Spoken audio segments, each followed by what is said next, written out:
ನಮಸ್ತೆ ಪ್ರೀತಿಯ ಸ್ನೇಹಿತರಿಗೆ ಸಿಬಿಎಸ್ಸಿ ಮತ್ತು ಸ್ಟೇಟ್ ಗುರು ಅಥವಾ ನಮ್ಮ ಗುರು ಚಾನಲ್ನಿಂದ ಪ್ರೀತಿಪೂರ್ವಕವಾದಂತಹ ಸ್ವಾಗತ. ಸ್ನೇಹಿತರೆ, ದಯವಿಟ್ಟು ನಮ್ಮ ಚಾನಲ್ ಅನ್ನು ಸಬ್ಸ್ಕ್ರೈಬ್ ಮಾಡಿ ಮತ್ತು ಬೆಲ್ ಬಟನ್ ಅನ್ನು ಟಚ್ ಮಾಡಿ. ಆ ಮೂಲಕ ಪ್ರತಿದಿನ ನಾವು ನೀಡುವಂತಹ ವಿಡಿಯೋ ತಪ್ಪದೆ ನಿಮಿಷದಲ್ಲಿ ನೋಡ್ಕೊಳ್ಳಿ. ಜೊತೆಗೆ ನಿಮ್ಮ ಸ್ನೇಹಿತರಿಗೆ ನಿಮ್ಮ ರಿಲೇಟಿವ್ಸ್ಗೆ, ನಿಮ್ಮ ನೇಬರ್ಸ್ಗೆ ಎಲ್ಲರಿಗೂ ಸಹ ನಮ್ಮ ಚಾನಲ್ ವಿಡಿಯೋದ ಲಿಂಕ್ ಗಳನ್ನು ಕಳಿಸಿ ಅವರಿಗೂ ಸಹ ಸಬ್ಸ್ಕ್ರೈಬ್ ಮಾಡಕೊಳ್ಳಿ. ಬನ್ನಿ ಸ್ನೇಹಿತರೆ, ಇವತ್ತು 10th ಸ್ಟ್ಯಾಂಡರ್ಡ್ ಸೈನ್ಸ್ ನಲ್ಲಿರುವಂತಹ ಮೆಟಲ್ಸ್ ಅಂಡ್ ನಾನ್ ಮೆಟಲ್ಸ್ ಇದರ ಲಾಸ್ಟ್ ಎಪಿಸೋಡ್ ನೋಡೋಣ. ಇವತ್ತಿನ ಎಪಿಸೋಡ್ ನಲ್ಲಿ ಏನ್ ಕಲಿತೀವಿ ಅಂತ ಮೊದಲು ನೋಡ್ಕೊಂಡ್ಬಿಡೋಣ. ಇವತ್ತಿನ ಎಪಿಸೋಡ್ ನಲ್ಲಿ ನಾವು ಕಲಿಯುವಂತದ್ದು ಮುಖ್ಯವಾಗಿ ಎರಡು concept. First concept is occurrence of metals.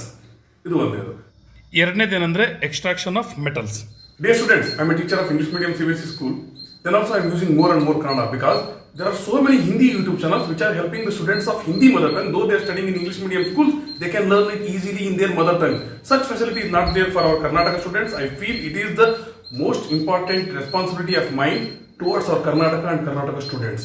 Because whatever the syllabus you are studying, if it is state syllabus or CBSE syllabus, if you learn it with the help of your mother tongue, you can learn it easily. Because of that only I am using more Kannada. After completion of this task, I am going to start new YouTube channel in which I will teach completely in English. I hope you have understood my concern. ಸ್ನೇಹಿತರೆ, ಈ topics ಅನ್ನು ಶುರು ಮಾಡಬೇಕಾದ್ರೆ ಮೊದಲು ನಿಮಗೆ ಬರೋದು ಏನಂದ್ರೆ minerals ಇಂದಾನೆ ಈ ಮೆಟಲ್ಸ್ ಅನ್ನ ನಾವು ತಗೊಳ್ಳೋವಂಥದ್ದು. ಹಾಗಾಗಿ ಈ ಮಿನರಲ್ಸ್ ಎಲ್ಲಿ ಸಿಗುತ್ತೆ? The major source of mineral is earth crust. And then some salts are also found in sea water. But major source of the mineral is Earth's crust. ಹಾಗಾದ್ರೆ Earth's crust ಅಂದ್ರೆ ಏನು ಅಂದ್ರೆ, Earth has been divided into 3 layers. Innermost layer is called as core, next layer is called as, or middle layer is called as mantle, outermost layer is called as crust. ಈ ಅರ್ಥಿನ crust ನಲ್ಲಿ ಈ ಮಿನರಲ್ಗಳು ಬಹಳ ಸಿಗ್ತವೆ. Okay ಸ್ನೇಹಿತರೆ, ಅದೆಲ್ಲ ಇರಲಿ.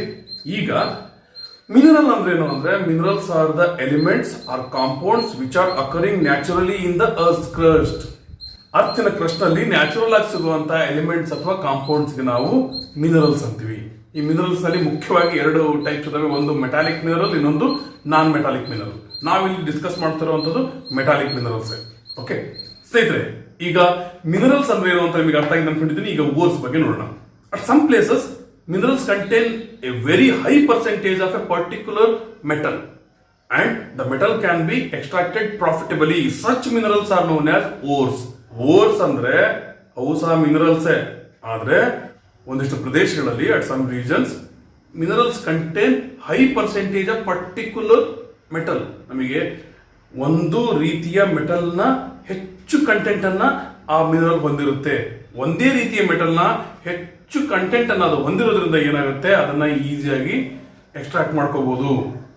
ನೋಡ್ರಿ, ಇಲ್ಲಿ 2 ಪಾಯಿಂಟ್ ಇದಾವೆ. ಒಂದು, ಒಂದೇ ರೀತಿಯ ಮೆಟಲ್ ಅನ್ನ ಹೆಚ್ಚು ಹೊಂದಿರಬೇಕು ಮಿನರಲ್, ಜೊತೆಗೆ ಎಕ್ಸ್ಟ್ರಾಕ್ಷನ್ ಈಸಿ ಆಗಿರ್ಬೇಕು ಮತ್ತು ಕಾಸ್ಟ್ ಆಫ್ ಎಕ್ಸ್ಟ್ರಾಕ್ಷನ್ ಹೆಚ್ಚಿಗೆ ಇರಬಾರ್ದು. ಹಾಗಿದ್ರೆ ಮಾತ್ರ ಅದನ್ನ ಪ್ರಾಫಿಟೇಬಲ್ ಎಕ್ಸ್ಟ್ರಾಕ್ಷನ್ ಅಂತೀವಿ. ಈ ರೀತಿ at some places if the minerals are having a very high percentage of particular metal and then they can be extracted profitably and easily. ಅಂತಹ ಮಿನರಲ್ಸ್ ಗೆ ನಾವೇನಂತೀವಿ? ಓರ್ಸ್ ಅಂತೀವಿ. ಅರ್ಥ ಆಯ್ತಾ ಸ್ನೇಹಿತರೆ? ಈಗ how the metals are found ಇದ್ರ ಬಗ್ಗೆ ನೋಡೋಣ. ಮೆಟಲ್ಸ್ ಯಾವ ರೀತಿ ನಮಗೆ ಸಿಗ್ತವೆ ಅನ್ನೋದು ನೋಡೋಣ. Some metals are found in the free state. Some metals are found in the form of their compounds. ಅಂದ್ರೆ ಬೇರೆ ಎಲಿಮೆಂಟ್ಸ್ ಗಳ ಜೊತೆ ಸೇರ್ಕೊಂಡಿರುವಂತಹ ಕಾಂಪೌಂಡ್ಸ್ ಆಗಿ ಒಂದಿಷ್ಟು ಸಿಗ್ತವೆ, ಒಂದಿಷ್ಟು ಬೇರೆ ಎಲಿಮೆಂಟ್ಸ್ ಗಳ ಜೊತೆ ಸೇರದೇ ಇರುವಂತಹ ಫ್ರೀ ಸ್ಟೇಟ್ ನಲ್ಲಿರುವಂತಹ ಮೆಟಲ್ಸ್ ಸಹ ಸಿಗ್ತವೆ. ಯಾಕೆ ಒಂದಿಷ್ಟು ಕಾಂಪೌಂಡ್ಸ್ ಸಹ ಸಿಗ್ತವೆ, ಯಾಕೆ ಒಂದಿಷ್ಟು ಫ್ರೀ ಸ್ಟೇಟ್ ನಲ್ಲಿ ಸಿಗ್ತವೆ ಅಂತ ಡೌಟ್ ಬರ್ಬೋದು. ಯಾಕೆ ಅಂದ್ರೆ, some metals which are reactive, they react with other elements and they form compounds. Some metals which are non reactive or least reactive, they do not react with any of the elements. Because of that only they are found in free state. ಅರ್ಥಾಯ್ತಾ? ಹಾಗಾದ್ರೆ ಯಾವ free state ನಲ್ಲಿ ಇರಬಹುದು, ಯಾವ compound ನಲ್ಲಿ ಸಿಗಬಹುದು ಅನ್ನೋದನ್ನ ನೋಡೋಣ. ಸ್ನೇಹಿತರೆ, ಈ ಲೆಸನ್ ಸ್ಟಾರ್ಟಿಂಗ್ ಇಂದ ರಿಯಾಕ್ಟಿವಿಟಿ ಸೀರೀಸ್ ಎಷ್ಟು ಇಂಪಾರ್ಟೆನ್ಸ್ ಕೊಡ್ತಾ ಇದ್ದೀನಿ ಅಂತ ನಿಮಗೆ ಗೊತ್ತಿರಬಹುದು. ನಮ್ಮ ವಿಡಿಯೋ ಲೆಸನ್ ಗಳನ್ನು ಸ್ಟಾರ್ಟಿಂಗ್ ಇಂದ ನೋಡ್ತಿರೋರಿಗೆ ಯಾಕೆ ಅಂತ ಅರ್ಥ ಮಾಡ್ಕೊಳ್ಳಿ. ನೋಡಿ, ಇಲ್ಲಿ ಸಹ ಅದೇ ರಿಯಾಕ್ಟಿವಿಟಿ ಸೀರೀಸ್ ಮತ್ತೆ ಯೂಸ್ ಆಗುತ್ತೆ. ಈ ರಿಯಾಕ್ಟಿವಿಟಿ ಸೀರೀಸ್ ಗೆ ಆಧಾರದಲ್ಲಿ, ಅಂದ್ರೆ according to the reactivity series only metals can be extracted.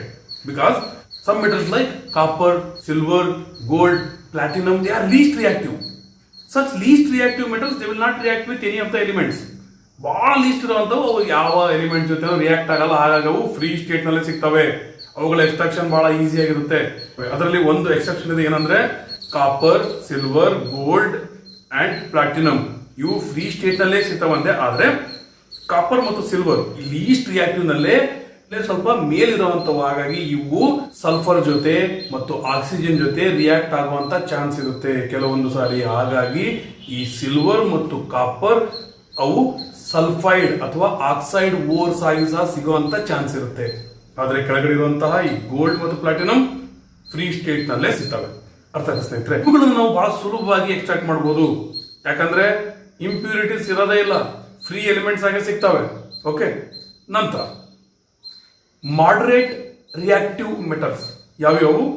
LED, iron ಮತ್ತು ಜಿಂಕ್. ಇವುಗಳು ಮಾಡರೇಟ್ ರಿಯಾಕ್ಟಿವ್ ಅಂದ್ರೆ ಇವುಗಳು ಬಹಳ ಹೆಚ್ಚಿಗೆ ರಿಯಾಕ್ಷನ್ ಅನ್ನ ಪೊಟ್ಯಾಷಿಯಂ, ಸೋಡಿಯಂ, ಕ್ಯಾಲ್ಸಿಯಂಗಳು ತೋರಿಸಿದಂತೆ ಹೈ ಲೆವೆಲ್ ರಿಯಾಕ್ಟಿವಿಟಿ ತೋರಿಸಲ್ಲ. ಅಥವಾ ಲೀಸ್ಟ್ ರಿಯಾಕ್ಟಿವ್ ಆಗಿರುವಂತಹ ಕಾಪರ್, ಸಿಲ್ವರ್, ಗೋಲ್ಡ್, ಪ್ಲಾಟಿನಂ ಇವುಗಳಂತೆ ಕಡಿಮೆ ರಿಯಾಕ್ಟಿವಿಟಿ ಸಹ ತೋರಿಸಲ್ಲ. ಇವು ಮೀಡಿಯಂ ರಿಯಾಕ್ಟಿವಿಟಿ ಅಂತ ತೋರಿಸ್ತವೆ. ಮೀಡಿಯಂ ರಿಯಾಕ್ಟಿವಿಟಿ ತೋರಿಸುವಂತಹ ಲೆಡ್, ಐರನ್ ಮತ್ತು ಜಿಂಕ್ ಇವುಗಳು ಆಕ್ಸೈಡ್ ಆಗಿ ಸಿಗಬಹುದು, ಯಾಕಂದ್ರೆ ಆಕ್ಸಿಜನ್ ಜೊತೆ ರಿಯಾಕ್ಟ್ ಆಗಿ. ಸಲ್ಫೈಡ್ಗಳಾಗಿ ಸಿಗಬಹುದು, ಯಾಕಂದ್ರೆ ಸಲ್ಫರ್ ಜೊತೆ ರಿಯಾಕ್ಟ್ ಆಗಿ. ಕಾರ್ಬೋನೇಟ್ಗಳಾಗಿ ಸಿಗಬಹುದು, ಯಾಕಂದ್ರೆ ಕಾರ್ಬನ್ ಜೊತೆ ರಿಯಾಕ್ಟ್ ಆಗಿ. ಅರ್ಥ ಆಯ್ತಾ ಸ್ನೇಹಿತರೆ? ಇದ್ರ ನಂತರ ನೋಡುವಂಥದ್ದು ಯಾವ್ದು ನಾವು? Most reactive elements potassium, sodium, calcium, magnesium, aluminium ಇವುಗಳು ಬಹಳ ರಿಯಾಕ್ಟಿವ್ ಆಗಿರೋದ್ರಿಂದ ಇವುಗಳು ಫ್ರೀ ಸ್ಟೇಟ್ ನಲ್ಲಿ ಸಿಗೋದಕ್ಕೆ ಸಾಧ್ಯನೇ ಇಲ್ಲ. ಜೊತೆಗೆ ಇವು ಕಾಂಪೌಂಡ್ಸ್ ಆಗಿ ಸಿಗ್ತಾವಲ್ಲ, ಈ ಕಾಂಪೌಂಡ್ಸ್ ಗಳಿಂದ ಈ ಮೆಟಲ್ಸ್ ಅನ್ನ ನಾವು ಎಕ್ಸ್ಟ್ರಾಕ್ಟ್ ಮಾಡೋದು ಮಾಡರೇಟ್ ಮೆಟಲ್ಸ್ ಅನ್ನ ಯಾವ ರೀತಿ ಕಾಂಪೌಂಡ್ಸ್ ಇಂದ ಎಕ್ಸ್ಟ್ರಾಕ್ಟ್ ಮಾಡ್ತೀವಿ ಅಷ್ಟು ಸುಲಭವಾಗಲ್ಲ. ಯಾಕಂದ್ರೆ as they are the most reactive metals they form strong bond, ಬಹಳ ಸ್ಟ್ರಾಂಗ್ ಬಾಂಡ್ ಅನ್ನು ಹೊಂದಿರ್ತವೆ. ಹಾಗಾಗಿ ಅವುಗಳನ್ನು ನಾವು ಸಪರೇಟ್ ಮಾಡಿ ಮೆಟಲ್ಸ್ ಅನ್ನು ತಗೋಬೇಕಂದ್ರೆ ಶಾಕ್ ಟ್ರೀಟ್ಮೆಂಟ್ ಕೊಡಬೇಕಾಗುತ್ತೆ, ಅಂದ್ರೆ ಎಲೆಕ್ಟ್ರೋಲಿಸಿಸ್ ಮಾಡಬೇಕಾಗುತ್ತೆ. ಈ ರೀತಿ ಮಾಡಿ ಮೆಟಲ್ಸ್ ಗಳನ್ನ ಎಕ್ಸ್ಟ್ರಾಕ್ಟ್ ಮಾಡಬೇಕಾಗುತ್ತೆ. ಜೊತೆಗೆ ಇನ್ನೊಂದು ವಿಷಯವನ್ನು ನೀವು ಇಲ್ಲಿ ಅಬ್ಸರ್ವ್ ಮಾಡಬಹುದು, ಅದು ಏನು ಅಂದ್ರೆ most of the metals are found in their metal oxide ores. ಯಾಕೆ ಮೆಟಲ್ ಆಕ್ಸೈಡ್ ಓರ್ ನಲ್ಲಿ ಬಹಳ ಸಿಗ್ತವೆ ಸಲ್ಫೈಡ್ ಓರ್ಕಿಂತ, ಕಾರ್ಬೋನೇಟ್ ಓರ್ಕಿಂತ ಅಂದ್ರೆ oxygen is very reactive element. ಒಂದೇದು ಅದು ಬಹಳ ರಿಯಾಕ್ಟಿವ್ ಇರೋದ್ರಿಂದ ಬಹಳಷ್ಟು ಮೆಟಲ್ಸ್ ಗಳ ಜೊತೆ ಅದು ರಿಯಾಕ್ಷನ್ ಅನ್ನು ಮಾಡಿ ಆಕ್ಸೈಡ್ ಗಳನ್ನ ಫಾರ್ಮೇಶನ್ ಮಾಡುತ್ತೆ. ಎರಡನೇದೇನೆಂದ್ರೆ oxygen is abundant on the earth. Earth ನಲ್ಲಿ ಆಕ್ಸಿಜನ್ ಬಹಳಷ್ಟು ಸಿಗುತ್ತೆ, ಅದಕ್ಕೋಸ್ಕರ ಸಹ ಬಹಳಷ್ಟು ಮೆಟಲ್ಸ್ ಆಕ್ಸೈಡ್ ಓರ್ಸ್ ಆಗಿ ಸಿಗ್ತವೆ. ಅರ್ಥದ ಸ್ನೇಹಿತರೆ, ಇದ್ರ ನಂತರ ನಾವು ನೋಡೋದೇನಂದ್ರೆ on the basis of reactivity of metals, metals can be categorised into 3 types or 3 groups. ಆ ಗ್ರೂಪ್ಸ್ ಯಾವ ಅಂದ್ರೆ first group metals of low reactivity, second group metals of moderate reactivity, third group metals of high reactivity. ಅರ್ಥ ಆಯ್ತಾ ಸ್ನೇಹಿತರೆ? ಈ ರೀತಿ separate ಆಗಿರುವಂತಹ 3 ಕ್ಯಾಟಗರಿಯ metals ಅನ್ನ ನಾವು ಎಕ್ಸ್ಟ್ರಾಕ್ಟ್ ಮಾಡೋದು ಡಿಫರೆಂಟ್ ಪ್ರೋಸೆಸ್ ಇಂದ. ಫಸ್ಟ್ ಲೋ ರಿಯಾಕ್ಟಿವಿಟಿ ಇರುವಂತಹ ಮೆಟಲ್ಸ್ ಅನ್ನ ಎಕ್ಸಾಂಪಲ್ ತಗೊಂಡ್ರೆ, ಈ ಲೋ ರಿಯಾಕ್ಟಿವಿಟಿ ಇರುವಂತಹ ಮೆಟಲ್ಸ್ ಇದರಲ್ಲಿ ಎಸ್ಪೆಷಲಿ ಗೋಲ್ಡ್ ಮತ್ತು ಪ್ಲಾಟಿನಮ್ ಫ್ರೀ ಸ್ಟೇಟ್ ನಲ್ಲಿ ಸಿಗ್ತವೆ, ಹೆಚ್ಚು ಪ್ರೊಸೆಸಿಂಗ್ ಬೇಕಾಗಲ್ಲ. ಅರ್ಥ ಆಯ್ತಾ? ನಂತರ ಇದರಲ್ಲಿ ಇರುವಂತಹ ಕಾಪರ್ ಮತ್ತು ಸಿಲ್ವರ್ ಇವುಗಳು ಆಕ್ಸೈಡ್ ಆಗಬಹುದು ಅಥವಾ ಸಲ್ಫೈಡ್ ಫಾರ್ಮ್ ನಲ್ಲಿ ಸಿಗಬಹುದು ಅಂತ ಹೇಳಿದ್ದೆ. ಈ ರೀತಿ ಆಕ್ಸೈಡ್ ಮತ್ತು ಸಲ್ಫೈಡ್ ಫಾರ್ಮ್ ನಲ್ಲಿ ಸಿಗುವಂತವನ್ನ ನೋಡ್ರಿ, ಆಕ್ಸೈಡ್ ಫಾರ್ಮ್ ನಲ್ಲಿ ಸಿಕ್ತಂದ್ರೆ ಆಕ್ಸಿಜನ್ ಇದೆ, ಇಲ್ಲಿ ಕೇವಲ ರಿಡಕ್ಷನ್ ಮಾಡಿದ್ರೆ ಅಂದ್ರೆ ಆಕ್ಸಿಜನ್ ಅನ್ನು ರಿಮೂವ್ ಮಾಡಿದ್ರೆ ಸಾಕು ಮೆಟಲ್ಸ್ ಅನ್ನ ಎಕ್ಸ್ಟ್ರಾಕ್ಟ್ ಮಾಡ್ಕೋಬಹುದು. ಅಥವಾ ಸಲ್ಫೈಡ್ ಫಾರ್ಮ್ ನಲ್ಲಿ ಸಿಗುತ್ತೆ ಅಂತ ಹೇಳಿದೆ. ಸಲ್ಫೈಡ್ ಫಾರ್ಮ್ ನಲ್ಲಿ ಸಿಕ್ತು ಅಂದ್ರೆ ಈ ಕಾಂಪೌಂಡ್ ನಲ್ಲಿ, ಮೆಟಲ್ ಕಾಂಪೌಂಡ್ ನಲ್ಲಿ ಆಕ್ಸಿಜನ್ ಇರಲ್ಲ, ಸಲ್ಫರ್ ಇರುತ್ತೆ. ಹಾಗಾಗಿ ಮೊದಲು ರೋಸ್ಟಿಂಗ್ ಮಾಡಬೇಕಾಗುತ್ತೆ, ಅಂದ್ರೆ ಆಕ್ಸಿಜನ್ ಪ್ರೆಸೆನ್ಸ್ ನಲ್ಲಿ ಸಲ್ಫರ್ ನ ತೆಗೆದು ಆಕ್ಸಿಜನ್ ನ ಮೆಟಲ್ ಜೊತೆ ಸೇರಿಸಿ ನಂತರ ನೆಕ್ಸ್ಟ್ ಸ್ಟೆಪ್ ನಲ್ಲಿ ರಿಡಕ್ಷನ್ ಅಂದ್ರೆ ಆಕ್ಸಿಜನ್ ತೆಗೆದು ಮೆಟಲ್ ನ ಎಕ್ಸ್ಟ್ರಾಕ್ಟ್ ಮಾಡಬೇಕಾಗುತ್ತೆ. ಇದು ಮೆಟಲ್ಸ್ ಆಫ್ ಲೋ ರಿಯಾಕ್ಟಿವಿಟಿ, ಇವುಗಳನ್ನು ಯಾವ ರೀತಿ ಎಕ್ಸ್ಟ್ರಾಕ್ಟ್ ಮಾಡ್ತೀವಿ ಅಂತ.